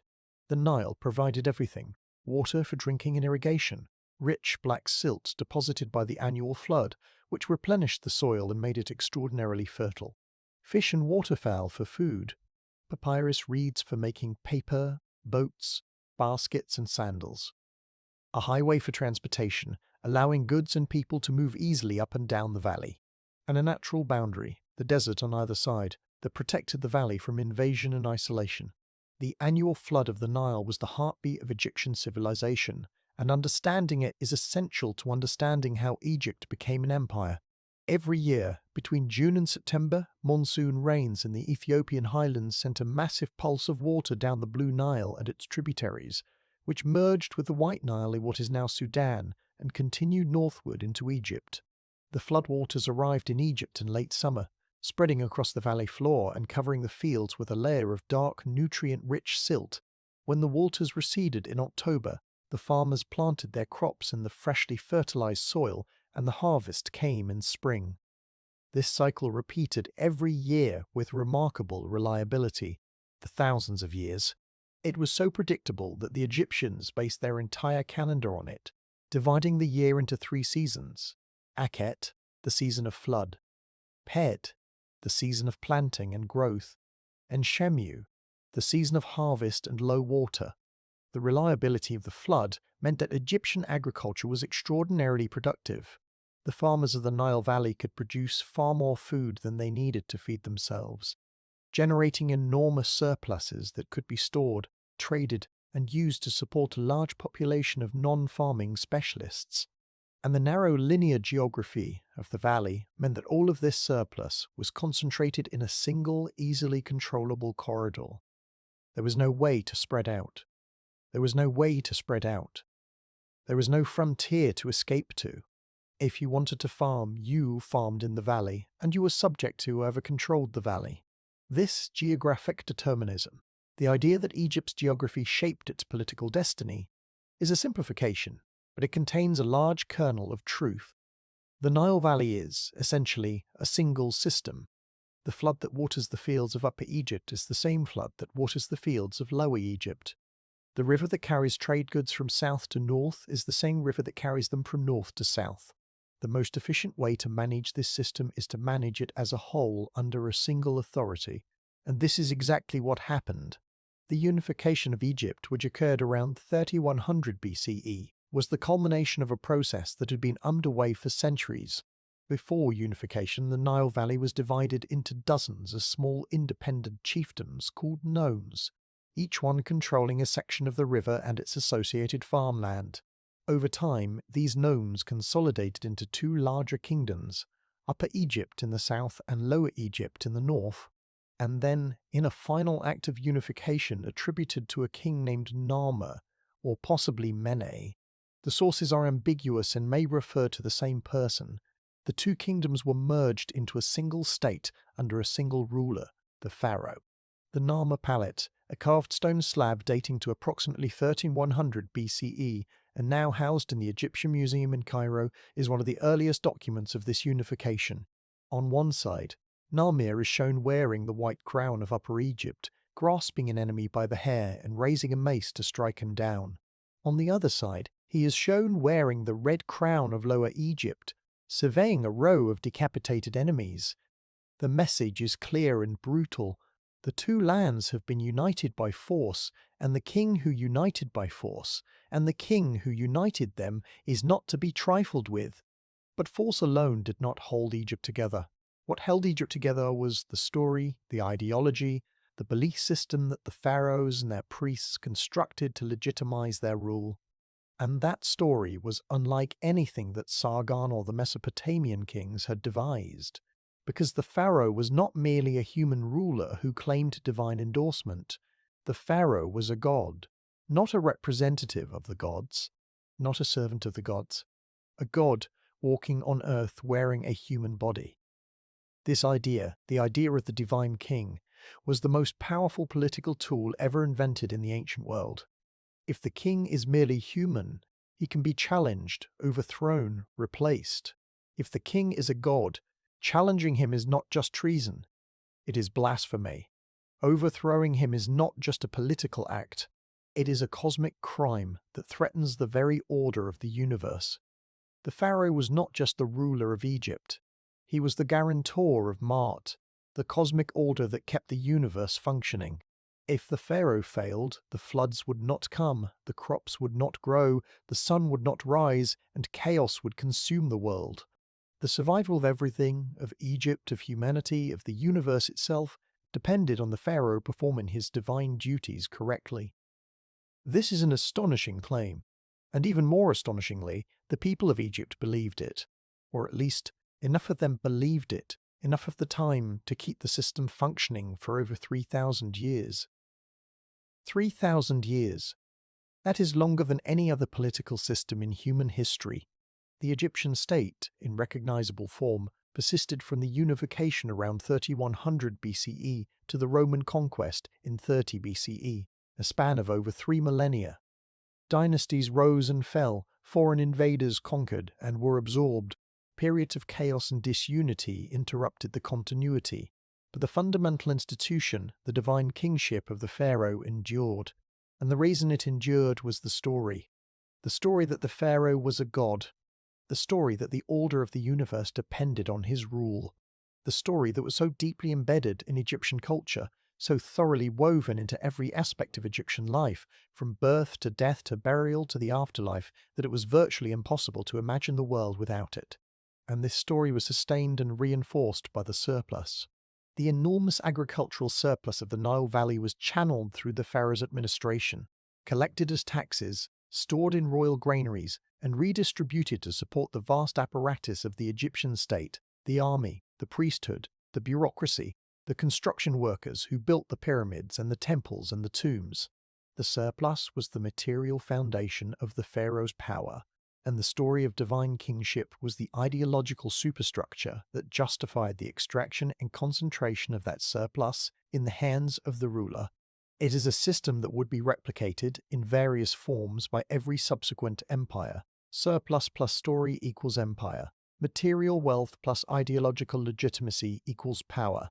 And the specific form of the story varies. Divine kingship in Egypt. the mandate of heaven in China, the civilizing mission in Rome, manifest destiny in America. But the function is always the same: to explain why the ruler has the right to rule, and why the people should obey. If you are still with me on this journey across the ancient world, if you are lying in the dark thinking about pharaohs and floods and the strange alchemy by which grain becomes power, then you already understand something that most people never think about. You understand that the world you live in is not natural, it is not inevitable. It is the product of specific decisions made by specific people at specific moments in history. And those decisions, however small and ordinary they seemed at the time, set in motion chains of consequence that are still unfolding today. And if that understanding moves you, if it makes you see the world with fresh eyes, then I have a request. It is not a big request. It is not a big request. It will take you about 3 seconds. Hit the subscribe button. That is it. 3 seconds, and you become a permanent companion on this journey through the deep past. And leave a comment because I am genuinely curious. Which empire's origin story fascinates you the most? Sargon rising from nothing to conquer the known world? The pharaohs claiming to be gods on earth? Or something else entirely that we have not gotten to yet? Tell me in the comments, because the next video I make might be the one you suggest. And hit the like button. Not because it helps the algorithm, although it does, but because every like is a message to me that says keep going, keep digging, keep telling these stories that nobody else tells. And I will. I promise you that. Now let me take you east. Far to the east, across deserts and mountains and vast stretches of grassland, to a river valley on the other side of the world where a completely different civilization was developing along completely different lines, with completely different lines, with completely different crops and completely different animals and completely different beliefs, and yet following the same fundamental pattern that we have seen in Mesopotamia and Egypt. I want to take you to China. The civilization of ancient China developed in the valleys of 2 great rivers, the Yellow River, or Huanghe, in the north, and the Yangtze River in the south. These 2 rivers created 2 very different agricultural zones. The Yellow River Valley, with its dry, loamy soil, was suited to the cultivation of millet, a hardy, drought-resistant grain that was one of the first crops domesticated in East Asia. The Yangtze Valley, with its warmer, wetter climate, was suited to the cultivation of rice, a more demanding crop that requires standing water and careful water management, but that is extraordinarily productive, capable of yielding 2 or 3 harvests per year in favorable conditions. The domestication of rice in the Yangtze Valley is one of the most important agricultural events in human history, and it happened roughly contemporaneously with the domestication of wheat and barley in the Fertile Crescent around 8000 to 6000 BCE. The earliest evidence of rice cultivation comes from sites like Shangshan and Quoqiao in the lower Yangtze region, where archaeologists have found rice grains, rice husks, and the remains of paddy fields dating to between 8000 and 6000 BCE. The rice at these early sites shows a mix of wild and domestic characteristics, suggesting that domestication was, as in the Fertile Crescent, a gradual process that took place over thousands of years. But rice farming is fundamentally different from wheat or millet farming in one crucial respect. It requires water management. Rice paddies must be flooded to a precise depth during certain stages of the growing cycle and drained at others. This requires irrigation infrastructure, levees and channels and dikes and water gates that must be built and maintained by organized labor. And this need for water management created the same dynamics in China that irrigation created in Mesopotamia. Whoever controlled the water controlled the food. Whoever controlled the food controlled the people. And the need to organize large-scale water management projects created the conditions for the emergence of centralized leadership and, eventually, state-level political organization. The trajectory of Chinese civilization from farming village to empire followed the same basic pattern we have seen elsewhere, but with some distinctive features. The earliest Chinese states emerged in the Yellow River Valley, not the Yangtze, which is somewhat surprising given that rice is more productive than millet. The explanation may be partly geographic. The Yellow River Valley is more compact and more easily controlled than the broad, sprawling Yangtze Basin, and it may have been easier for an aspiring ruler to consolidate power in the more confined northern landscape. The first Chinese civilization for which we have clear archaeological evidence is the Erlitou culture, which emerged in the Yellow River Valley around 1900 BCE and which some scholars identify with the semi-legendary Shah dynasty, the first dynasty mentioned in traditional Chinese historical texts. Erlitou was a large settlement with palaces, bronze workshops, and evidence of long-distance trade. It was followed by the Shang dynasty, which emerged around 1600 BCE and which is the earliest Chinese dynasty confirmed by both archaeological and written evidence. The Shang dynasty is remarkable for several reasons.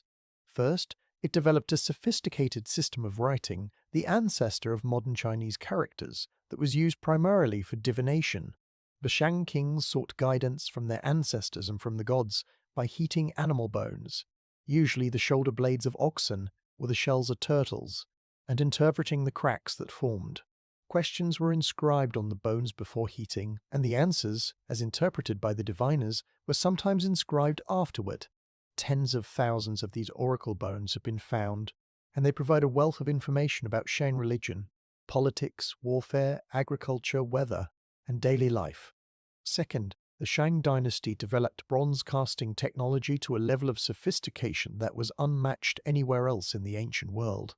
Shang bronze vessels, used primarily for ritual purposes, are among the most beautiful and technically accomplished works of art from the ancient world. They were cast using a piece mold technique that was unique to China and that produced results of extraordinary precision and complexity. The vessels were used to hold offerings of food and wine to the ancestors, and they played a central role in the rituals that legitimized the king's authority.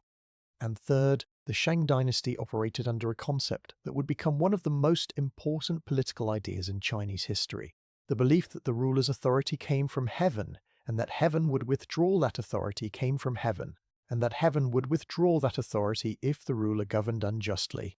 This concept, which would later be formalized as the Mandate of Heaven by the Zhou dynasty, which overthrew the Shang around 1046 BCE, served a dual purpose. On one hand, it legitimized the ruler's power by grounding it in cosmic authority. On the other hand, it provided a mechanism for challenging and replacing a bad ruler, because if the kingdom suffered from floods, famines, or military defeats, these disasters could be interpreted as signs that heaven had withdrawn its mandate, justifying rebellion and regime change. The Mandate of Heaven is, in many ways, the Chinese equivalent of the Egyptian concept of the divine pharaoh, but with a crucial difference. In Egypt, the pharaoh was a god, and challenging him was unthinkable. In China, the emperor was human, and challenging him was not only thinkable but, under certain circumstances, morally obligatory. This difference produced very different political cultures. Egyptian civilization was characterized by extraordinary stability and conservatism, with the same basic political system enduring for 3,000 years. Chinese civilization was characterized by periodic upheavals, with dynasties rising and falling in a cyclical pattern that the Chinese themselves recognized and accepted as the natural order of things. The cycle of dynastic rise and fall is one of the defining features of Chinese history, and it is rooted in the concept of the Mandate of Heaven, which provides both the justification for imperial rule and the mechanism for its overthrow.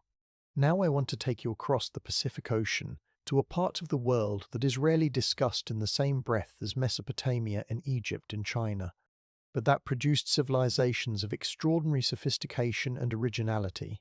I want to take you to Mesoamerica, and I want to tell you about the most improbable crop in the history of agriculture.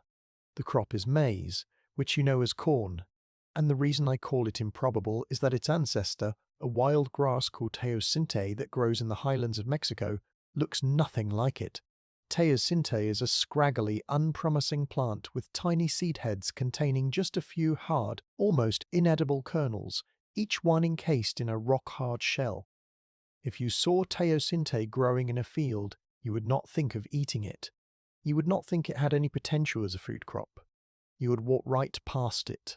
And yet the people of ancient Mexico, through a process of selective breeding that lasted thousands of years and that represents one of the greatest feats of genetic manipulation in human history, transformed this unpromising wild grass into one of the most productive and most important food crops on Earth. The process of maize domestication is so extraordinary that for a long time, scientists were not sure it had actually happened. The genetic distance between teosinte and modern maize is so vast that some researchers propose that maize must have been derived from a different, now extinct wild ancestor. It was not until advanced genetic analysis in the late 20th and early 21st centuries confirmed beyond doubt that teosinte is indeed the ancestor of maize that the full scope of the ancient Mesoamerican achievement became clear. The earliest evidence of maize cultivation comes from the Balsas River Valley in southwestern Mexico, where microscopic traces of maize starch have been found on stone tools dating to approximately 8700 BCE. This is roughly contemporary with the earliest farming in the Fertile Crescent, which means that the people of Mesoamerica were experimenting with agriculture at the same time as the people of the Middle East, completely independently, with no knowledge of each other's existence. By about 5000 BCE, maize was being cultivated across much of Mesoamerica, and by about 3000 BCE, it had been bred into something recognizable as corn, with larger cobs, more kernels, and significantly higher nutritional value than its wild ancestor. But maize alone had a limitation that wheat and barley did not. Maize is nutritionally incomplete. It is rich in carbohydrates but poor in certain essential amino acids, particularly lysine and tryptophan. A diet based solely on maize will eventually produce serious nutritional deficiencies. The people of Mesoamerica solved this problem with an innovation so elegant that it still impresses modern nutritionists. They combined maize with beans and squash, a dietary trio that they called the Three Sisters. Maize provides carbohydrates, beans provide protein and the amino acids that maize lacks. Squash provides vitamins, minerals, and essential fatty acids. Together, the Three Sisters constitute a complete and balanced diet, capable of supporting a large and healthy population indefinitely. And the Three Sisters were not just complementary in nutrition. They were complementary in agriculture. When planted together in the same field, the three crops support each other physically and ecologically.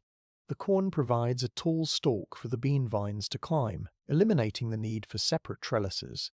The beans fix nitrogen from the atmosphere into the soil, providing natural fertilizer for the corn and squash. And the squash spreads its broad leaves across the ground, shading out weeds, retaining soil moisture, and creating a living mulch that protects the soil from erosion. The Three Sisters is a self-sustaining agricultural system that requires no additional fertilizer, no irrigation, and minimal labor beyond planting and harvesting. It is one of the most efficient and ecologically sound agricultural systems ever devised. The surplus produced by Three Sisters agriculture supported the rise of the first great civilization in Mesoamerica, the Olmec. The Olmec flourished along the Gulf Coast of Mexico from about 1500 BCE to about 400 BCE, in a hot, humid, tropical lowland that was rich in fertile soil but inhospitable in many other ways. The region was swampy, malarial, and prone to flooding.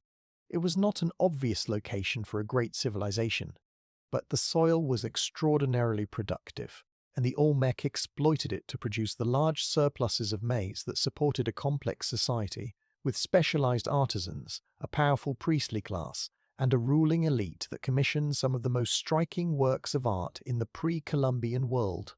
The most famous Olmec artifacts are the colossal stone heads, 17 of which have been found at various Olmec sites. These heads are carved from single blocks of basalt, some weighing over 40 tons, and they depict human faces with distinctive features and individualized expressions. Each head wears a unique helmet-like headdress, suggesting that they are portraits of specific rulers. The basalts from which the heads were carved came from the Tuxtla Mountains, over 50 miles from the sites where the heads were erected, and the question of how the Olmec transported these enormous blocks through dense jungle without wheels or draft animals has never been satisfactorily answered. And this brings me to a point that is absolutely crucial for understanding the differences between the civilizations of the Old World and the New World, and that has profound implications for the story of empire building. The point is animals, or rather the absence of animals. The Olmec did not have draft animals. The Maya did not have draft animals. The Aztec did not have draft animals. The Aztec did not have draft animals. The Inca did not have draft animals, although they did have llamas, which can carry small loads, but cannot be ridden or harnessed to a plough. None of the civilizations of the Americas had horses or cattle or donkeys or camels or any of the large, strong, domesticable animals that were available to the civilizations of Eurasia and Africa. This was not because the people of the Americas were less intelligent or less innovative than the people of the Old World. It was because the animals were not there. The Americas simply did not have the right species. The wild ancestors of horses, cattle, sheep, goats, pigs, donkeys and camels were all native to Eurasia and Africa. The Americas had bison, but bison are notoriously difficult to domesticate, far more aggressive and unpredictable than cattle. They had deer, but deer are flighty and difficult to keep in captivity. They had turkeys, which were domesticated for food. They had dogs, which were domesticated for companionship and, in some cultures, for food. And in the Andes they had llamas and alpacas, which were domesticated for wool, meat, and transport. But none of these animals could pull a plough. None of them could carry a rider into battle. None of them could haul a 40-ton block of basalt through the jungle. The absence of large domesticated animals had enormous consequences for the civilizations of the Americas. Without draft animals, all heavy labor had to be done by human muscle. Building projects that might have taken years with oxen took decades without them. Transportation was slow and expensive, limited to human porters carrying loads on their backs. Agricultural productivity was lower because fields had to be tilled by hand rather than by plough. And perhaps most significantly, the people of the Americas were not exposed to the animal-borne diseases that ravaged Eurasian populations, but that also, over thousands of years, built up their resistance. When European explorers and conquistadors arrived in the Americas in the 15th and 16th centuries, they brought with them smallpox, measles, influenza, typhus, and other diseases that had evolved from animal pathogens in the crowded, livestock-dense communities of the Old World. The indigenous people of the Americas had no resistance to these diseases, and the result was catastrophic. It is estimated that between 75 and 90% of the indigenous population of the Americas died from European diseases in the centuries following first contact. The connection between animal domestication and the course of empire is one of the great themes of world history, and it is a theme that is often overlooked because it seems so mundane. We tend to focus on the dramatic events, the battles and the conquests and the political intrigues, but the really important factors are often the quiet, biological ones. Which plants were available for domestication? Which animals could be tamed and put to work? Which diseases evolved in which populations and what resistance those populations developed? These factors, which are determined by geography and ecology rather than by human choice, shaped the trajectory of civilizations in ways that no individual decision-maker could have anticipated or controlled. The civilizations of the Fertile Crescent had wheat, barley, sheep, goats, cattle, pigs, and horses. The civilization of the Nile had the same crops and animals, borrowed from the Fertile Crescent, plus the unique advantage of the Nile's annual flood. The civilizations of China had rice, millet, pigs, water buffalo, and silkworms. The civilizations of Mesoamerica had maize, beans, squash, turkeys, and dogs. And the civilizations of the Andes had potatoes, quinoa, llamas, alpacas, and guinea pigs. Each of these packages of domesticated plants and animals created different possibilities and different constraints. The Eurasian package was the most versatile and the most powerful because it included large draft animals that could be harnessed for transportation, warfare, and agricultural labor. The American packages were less versatile because they lacked these large animals, and this disadvantage would ultimately prove decisive when the two hemispheres came into contact in 1492. But I want to be very clear about something. The fact that the Eurasian civilizations had certain geographic and biological advantages does not mean that they were inherently superior. It means they were lucky. They happened to live in a region that had the right combination of domesticable plants and animals, the right climate, the right geography. The people of the Americas, working with a more limited set of biological resources, achieved things that were, in many ways, equally impressive.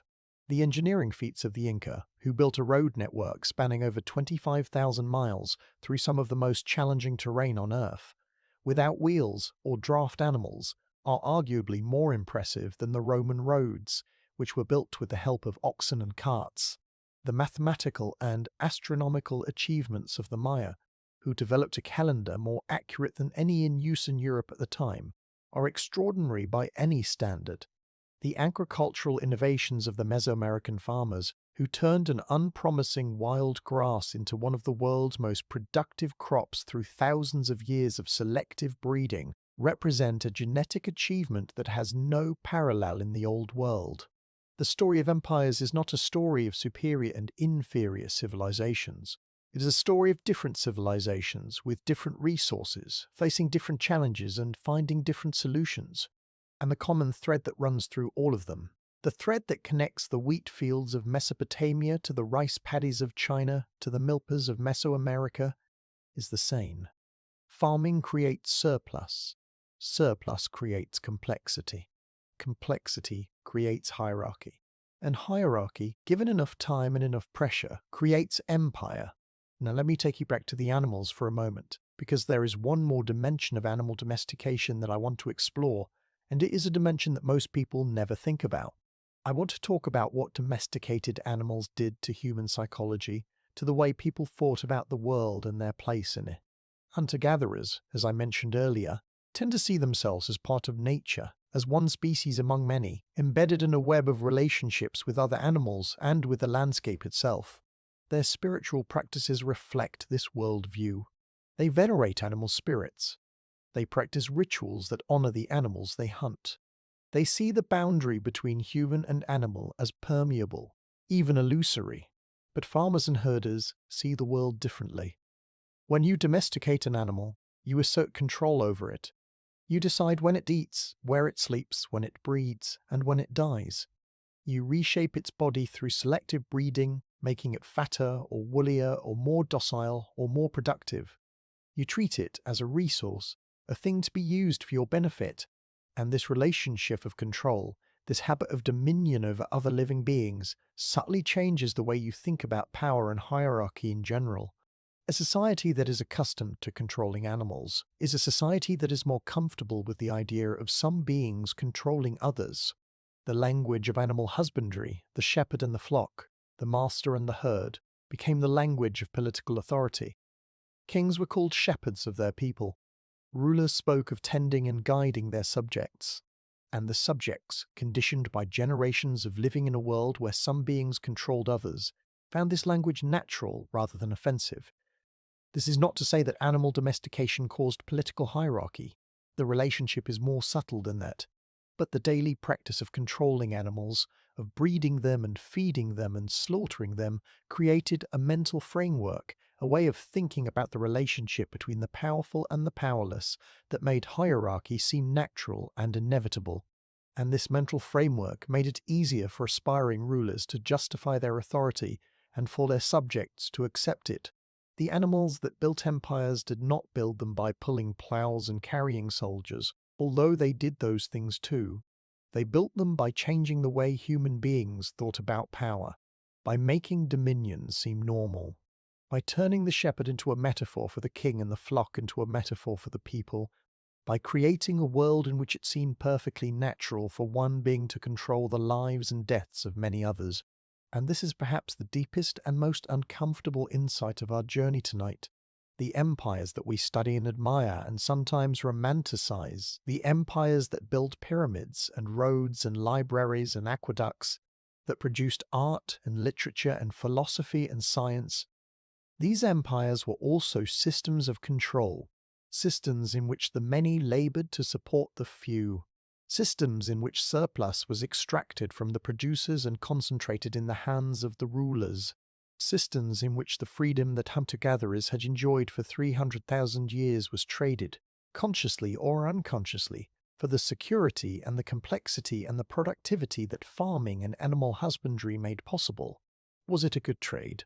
That is a question that each of us must answer for ourselves. The empires gave us cities and writing and art and medicine and law. They also gave us war and slavery and inequality and environmental destruction. The seeds that were planted 12,000 years ago grew into both the cathedral and the dungeon, both the library and the prison, both the feast and the famine. The story of empires is the story of everything that human beings have ever built and everything they have ever destroyed. And it begins always with the same quiet, ordinary world-shaking act. A seed dropped into the dirt, an animal brought into the fold, a surplus stored in a granary, a leader who steps forward and says, "I will manage this for you. Trust me." And we trusted them. For better and for worse, we trusted them. And the empires rose. Rest now. The ancient world is growing quiet. The pharaoh is asleep in his palace beside the Nile, the river flowing dark and slow past the moonlit walls. Sargon's army is camped on the banks of the Euphrates, the soldiers' fires flickering in the warm Mesopotamian night. The Shang king is consulting his oracle bones, tracing the cracks with his finger, reading the future in the fractured shell of a turtle. And somewhere in the highlands of Mexico, a farmer is walking through a field of maize, the tall stalks rustling softly in the evening breeze, the beans climbing the stalks like green ladders, the squash leaves spread wide across the warm earth. They do not know each other. They will never know each other. They are separated by oceans and continents and thousands of miles of empty space, and yet they are all doing the same thing. They are all building empires. One seed, one animal, one surplus, one leader at a time. The story continues, but for now, let the seeds sleep. Let the animals rest. Let the granaries stand full and silent in the darkness.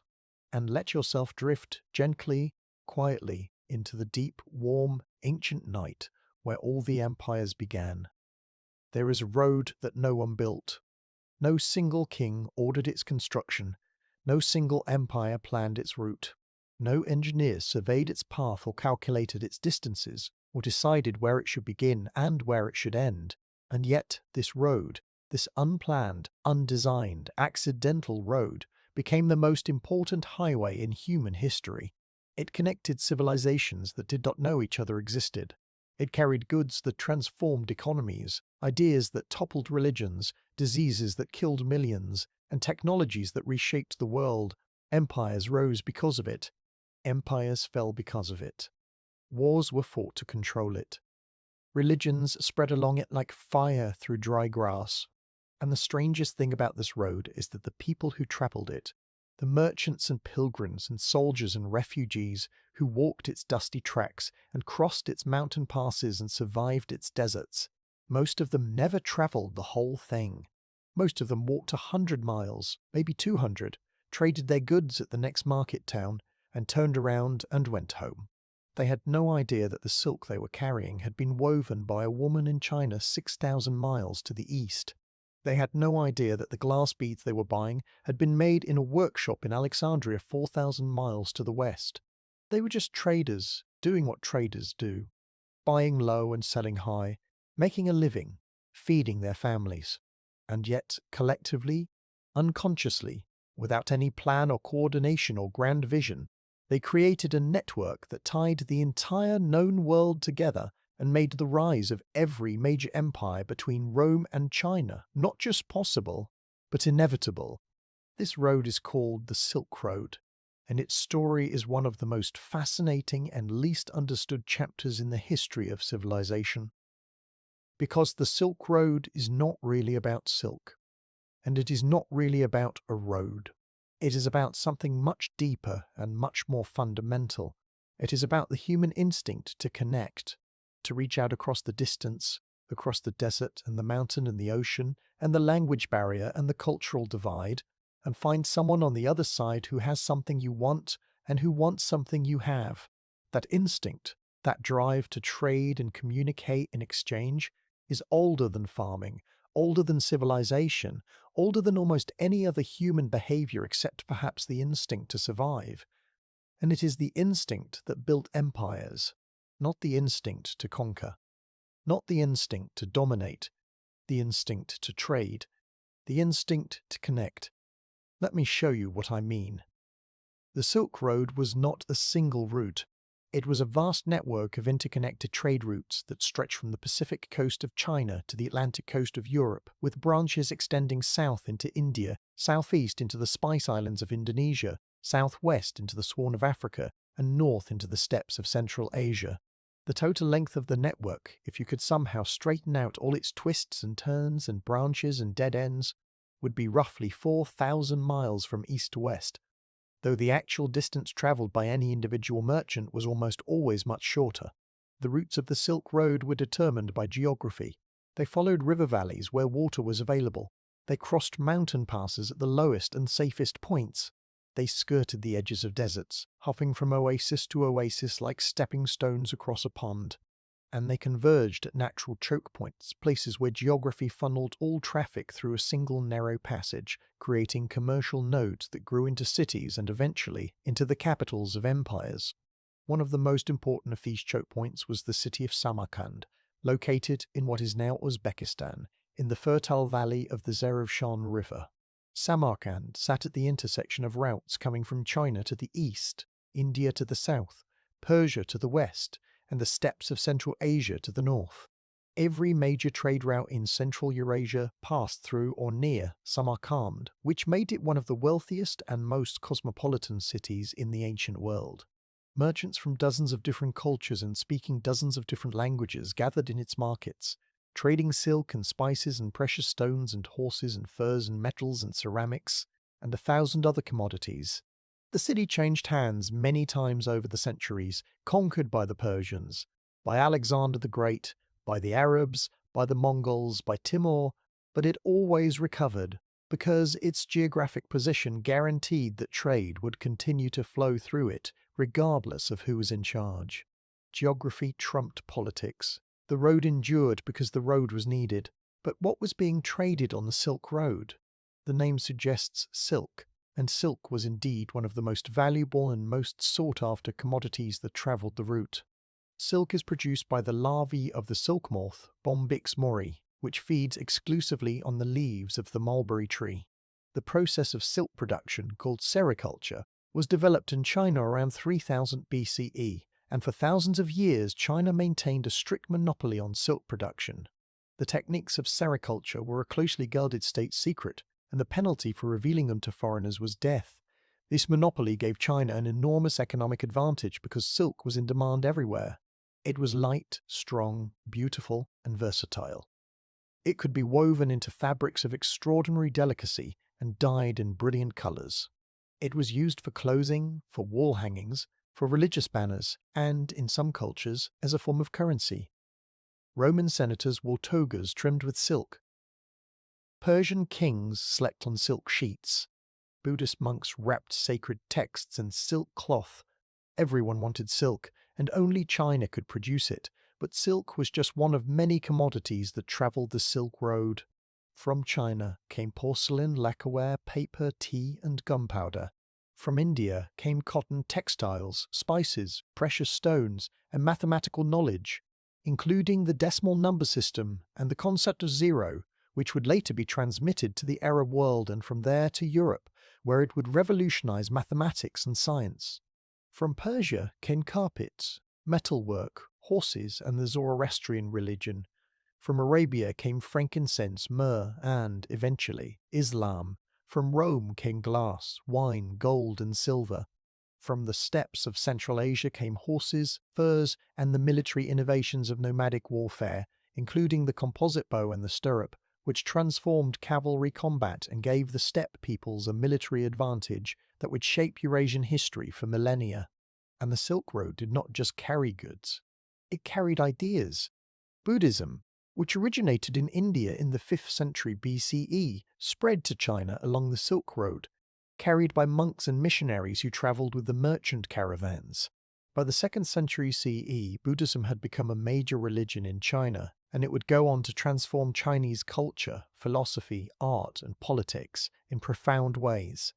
Christianity spread eastward along the Silk Road as well, reaching China by the 7th century CE in the form of Nestorian Christianity, a branch of the faith that had been declared heretical by the Western Church but that flourished in Central Asia and China for several centuries. Islam, which arose in Arabia in the 7th century CE, spread with extraordinary speed along the Silk Road, reaching Central Asia, India, and eventually Indonesia and the Philippines. The Silk Road was the information superhighway of the ancient world, and the ideas that traveled along it transformed civilizations as profoundly as the goods. But the Silk Road also carried something else, something less welcome than silk or spices or religious wisdom. It carried disease, the bubonic plague, which devastated Europe in the 14th century, killing an estimated one-third to one-half of the European population, almost certainly travelled westward along the Silk Road from Central Asia, where it had been circulating among rodent populations for centuries. The plague reached the Black Sea port of Kaffa in 1346, carried by Mongol armies who were besieging the city, and from there it spread by ship to Constantinople, Italy, and the rest of Europe. The consequences were catastrophic. Entire communities were wiped out. The feudal social order was destabilized. The Catholic Church lost much of its moral authority, and the labor shortage caused by the massive population decline led to higher wages for surviving workers, which some historians have identified as one of the preconditions for the economic transformations that would eventually lead to the Renaissance and the modern world. The Silk Road, in other words, was not just a trade route. It was a vector for goods, for ideas, for religions, for technologies, and for diseases. It connected the civilizations of Eurasia in a web of mutual influence and mutual vulnerability, and the empires that arose along its length were shaped by this web in ways that they could not fully understand or control. And this brings me to a point that I think is crucial for understanding how empires really work. We tend to think of empires as self-contained, self-sufficient entities, each one building its power from its own internal resources. But this is not how empires actually function. Every empire depends on connections to the outside world. Every empire needs things that it cannot produce internally, whether those things are raw materials or luxury goods, or military technologies or religious ideas. And the trade networks that supply these needs are not just accessories to imperial power. They are essential components of it. An empire without trade routes is like a body without blood vessels. It may look impressive on the outside, but without the flow of goods and ideas and resources through its networks, it will wither and die. This is why the most successful empires in history were the ones that invested most heavily in infrastructure, in roads and canals and ports and market towns and diplomatic relationships. The Persian Empire built the Royal Road. The Roman Empire built a road network that totaled over 50,000 miles, and that was so well engineered that some of it is still in use today. The Chinese Empire built the Grand Canal, a man-made waterway over 1,000 miles long that connected the Yellow River in the north with the Yangtze in the south, allowing grain and other goods to be transported cheaply and efficiently across the empire.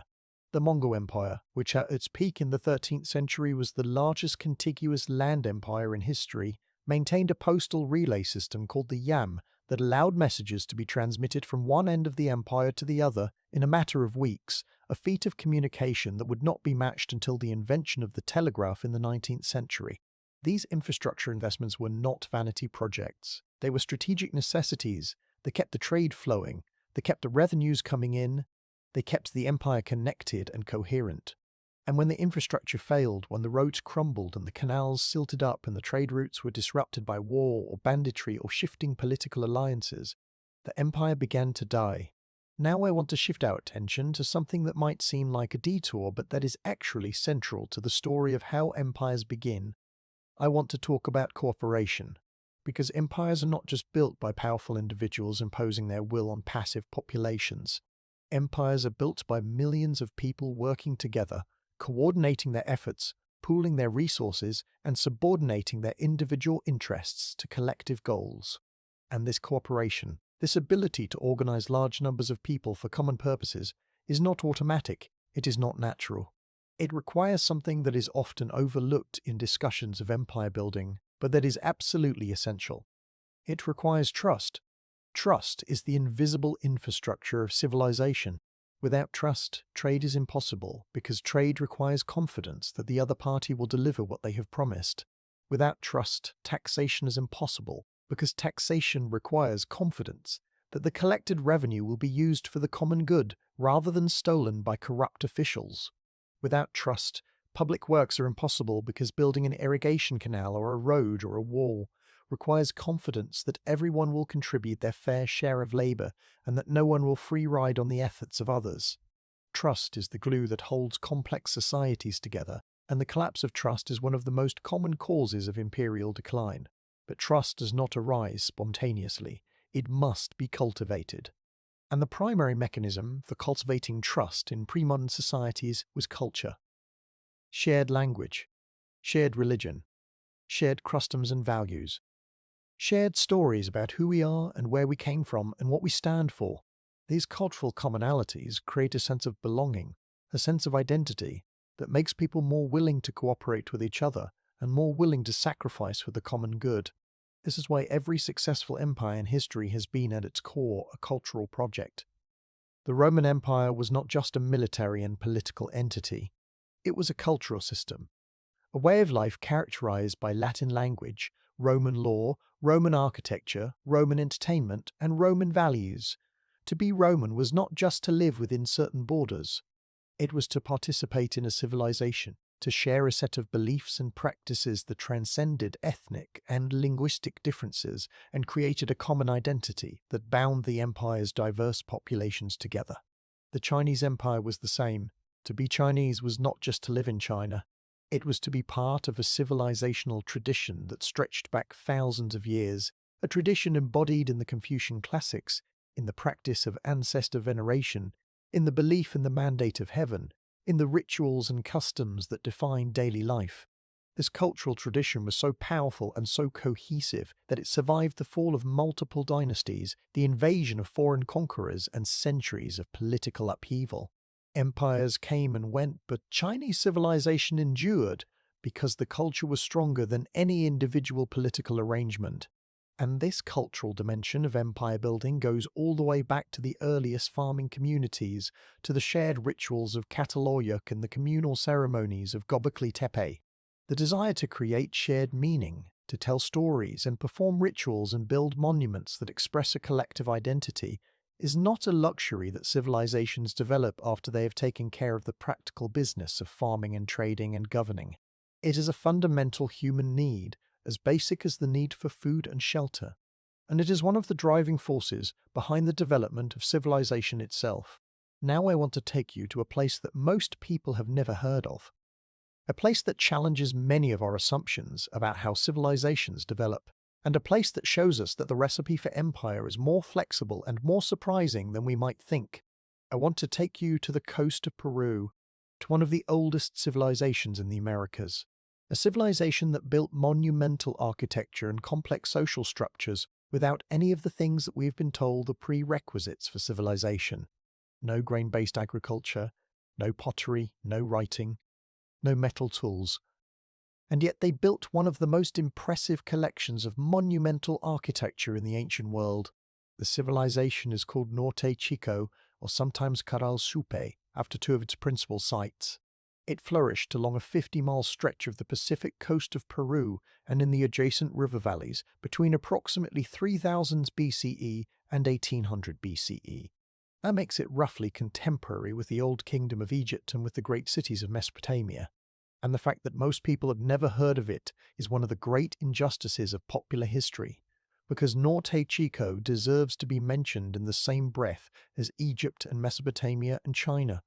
The largest and most important site of the Norte Chico civilization is Caral, located in the Supe Valley, about 120 miles north of modern Lima.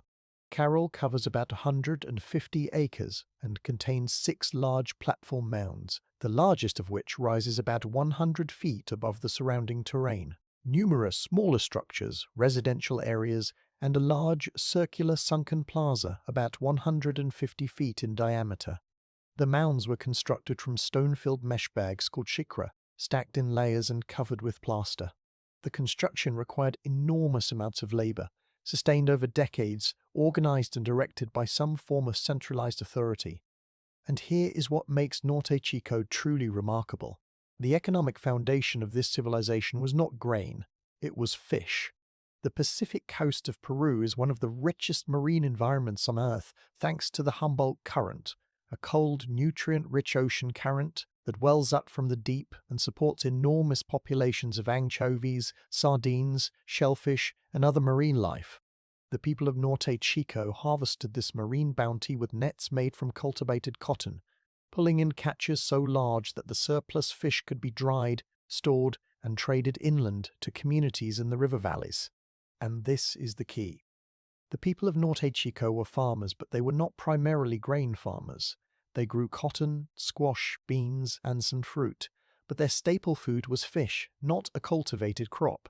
This means that the conventional model of civilization, which assumes that grain-based agriculture is the necessary foundation for social complexity, does not apply to Norte Chico. Norte Chico developed its complexity on a different foundation, one based on marine resources and cotton rather than on wheat or rice or maize. But the underlying logic is the same. Surplus creates the conditions for complexity, regardless of the specific form the surplus takes. A surplus of fish serves the same structural function as a surplus of grain. It frees up labor for non-food producing activities. It supports specialists. It creates the need for management and organization. It generates trade because the coastal fishing communities had fish and cotton that the inland communities wanted, and the inland communities had agricultural products and raw materials that the coastal communities wanted. And this trade, flowing back and forth between the coast and the valleys, created the networks and the wealth that supported the construction of monumental architecture and the development of social hierarchy. Norte Chico also challenges our assumptions about the role of technology in the development of civilization. The people of Norte Chico did not have pottery. They cooked their food by placing hot stones in gourds or baskets, a technique that is effective but that we would consider primitive compared to the ceramic cooking vessels used by other early civilizations. They did not have writing, or at least no writing system has been found at Norte Chico sites, though they did use quipus, knotted string devices that were used throughout the Andean world for recording information and that may have served some of the same functions as writing. And they did not have metal tools, relying instead on stone and bone implements. And yet, without pottery, without writing, without metal, without grain-based agriculture, and without draft animals, the people of Norte Chico built a civilization that lasted over 1,000 years and that produced monumental architecture on a scale that rivals anything in the contemporary Old World. This tells us something important. It tells us that civilization is not a checklist of technologies. It is not something that emerges automatically when you tick the right boxes. It is something that emerges from the interaction of human beings with their specific environment, using whatever resources are available in response to whatever challenges and opportunities that environment presents.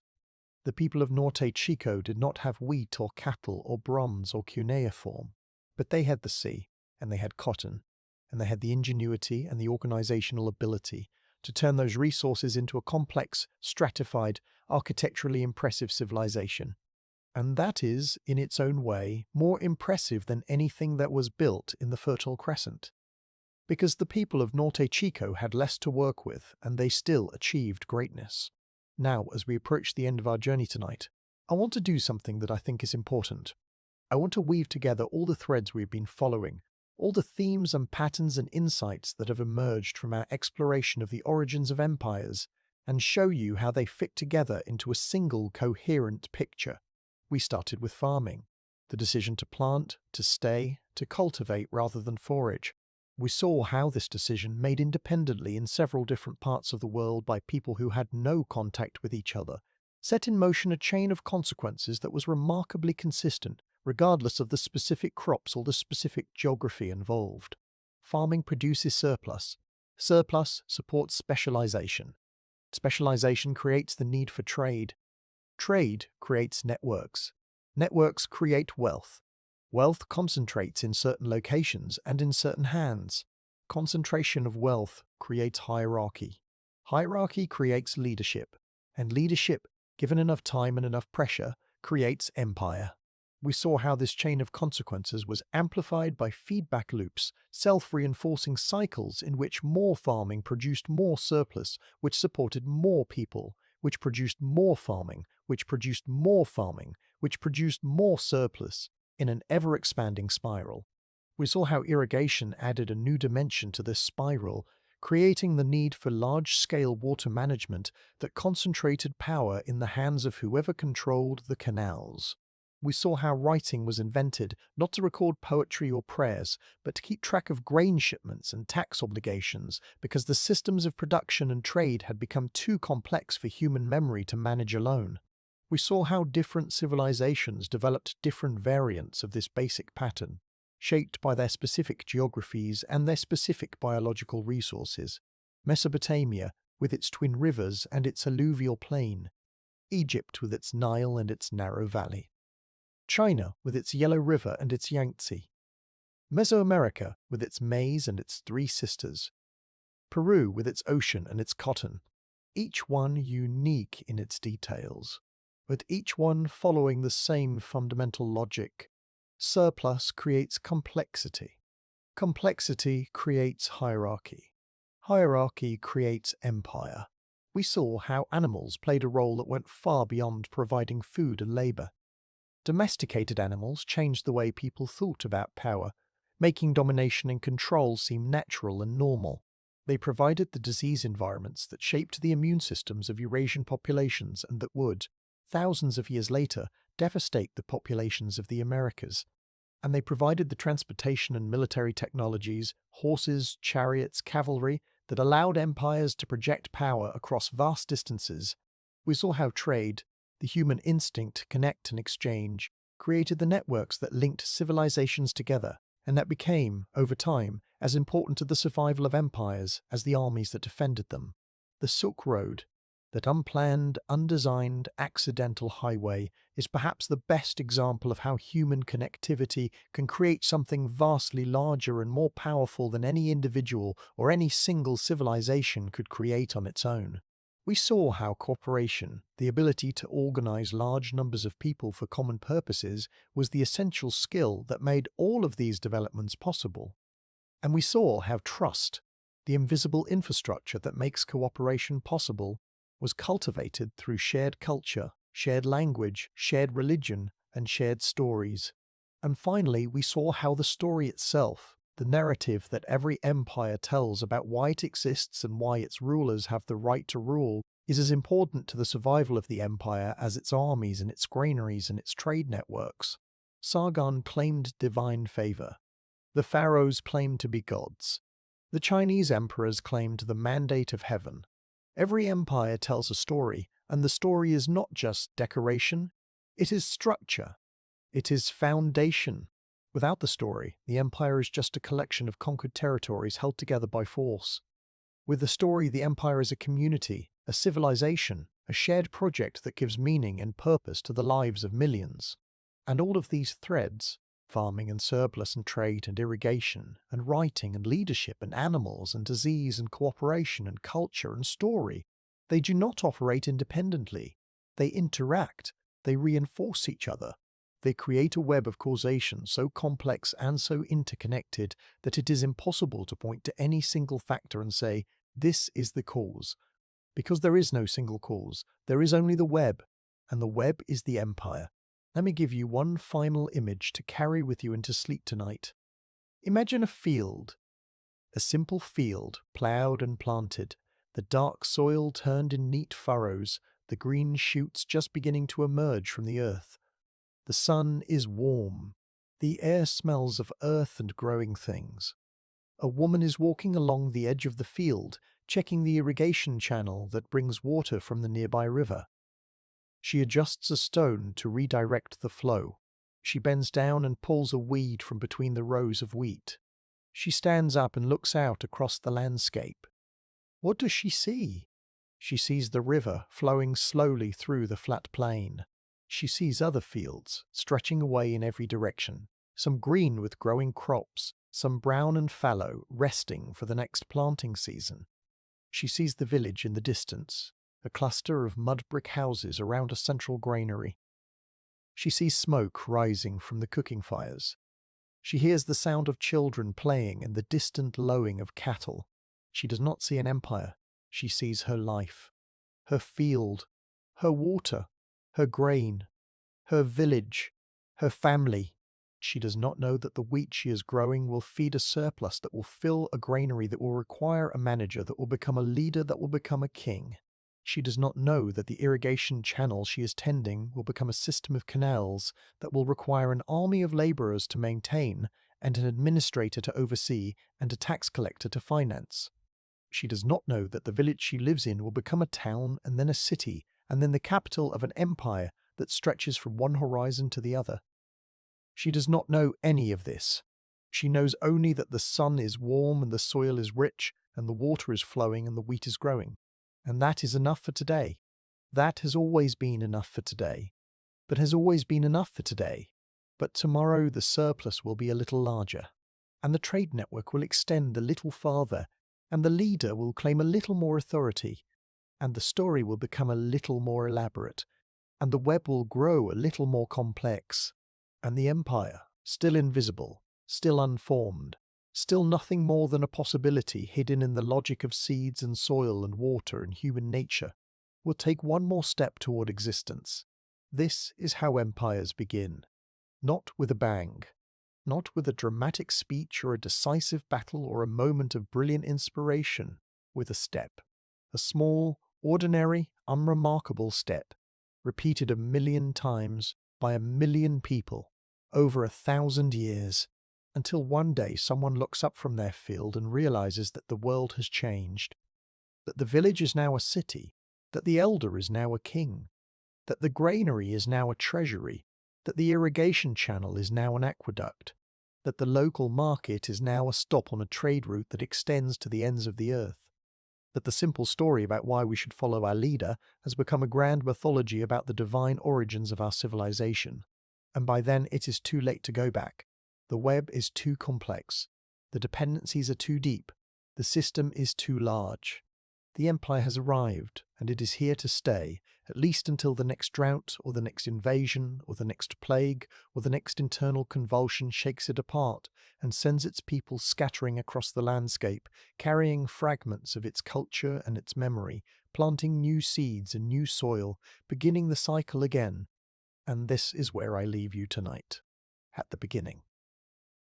Because tonight's story has been entirely about beginnings, about the first seeds and the first fields and the first granaries and the first trade routes and the first cities and the first empires. We have traced the chain of consequences from a woman dropping a seed into the dirt to Sargon of Akkad conquering the known world. We have seen how the same basic pattern, farming to surplus to trade, to complexity to hierarchy to empire, played out independently on multiple continents, among peoples who had no knowledge of each other's existence. We have seen how geography and biology and climate and accident shaped the specific forms that empires took in different parts of the world. And we have seen how the human instincts for connection, for cooperation, for storytelling, and for the accumulation of power drove the process forward relentlessly across thousands of years. If you have been here for this entire journey, from the first part to this final one, then you have given me something precious, your time and your attention. And I want to honor that gift by asking you to do one last thing before you sleep. Not for me. For the story itself. Stories survive because people share them. The story of how empires begin is a story that matters, a story that illuminates the world you live in, a story that explains why your life looks the way it does, why your society is organized the way it is, why the food on your table comes from the places it comes from, why the language you speak sounds the way it sounds. This story is your inheritance. It belongs to you, and it deserves to be shared. So share it. Send this video to someone who loves history. Post it somewhere. Talk about it over dinner, or over coffee, or over a late-night phone call with a friend who cannot sleep. And subscribe if you have not already, because this is only the beginning. There are so many more stories to tell. The rise and fall of Rome, the mysteries of the Maya, the genius of the Islamic Golden Age, the terror of the Mongol conquests, the quiet, slow, fascinating process by which the medieval world became the modern one. All of these stories are waiting, and I want to tell them to you. Every single one. Leave a comment telling me which one you want to hear first. I read every comment, every one, and the story you request might be the next one I tell. Now rest. The journey is over, at least for tonight. The ancient fields are dark, the rivers are flowing, the granaries are full, the trade caravans are camped for the night, their fires burning low, their drivers wrapped in blankets, their donkeys standing quietly in the darkness, breathing softly, dreaming whatever it is the donkeys dream. The Silk Road is silent, stretching away into the distance, waiting for tomorrow's merchants and tomorrow's goods and tomorrow's ideas to fill it with life again. The pyramids are still, the ziggurats are still, the great mounds of Norte Chico are still, and the stars are turning overhead, the same stars that watched the first seed planted, the same stars that watched the first empire rise, the same stars that will watch the last empire fall. Everything is connected. Everything goes back to the soil, to the seed, to the surplus, to the granary, to the road, to the story, to the web. And you are part of the web. You have always been part of the web. The bread you eat, the water you drink, the roof over your head, the laws that govern your life, the stories that give your life meaning.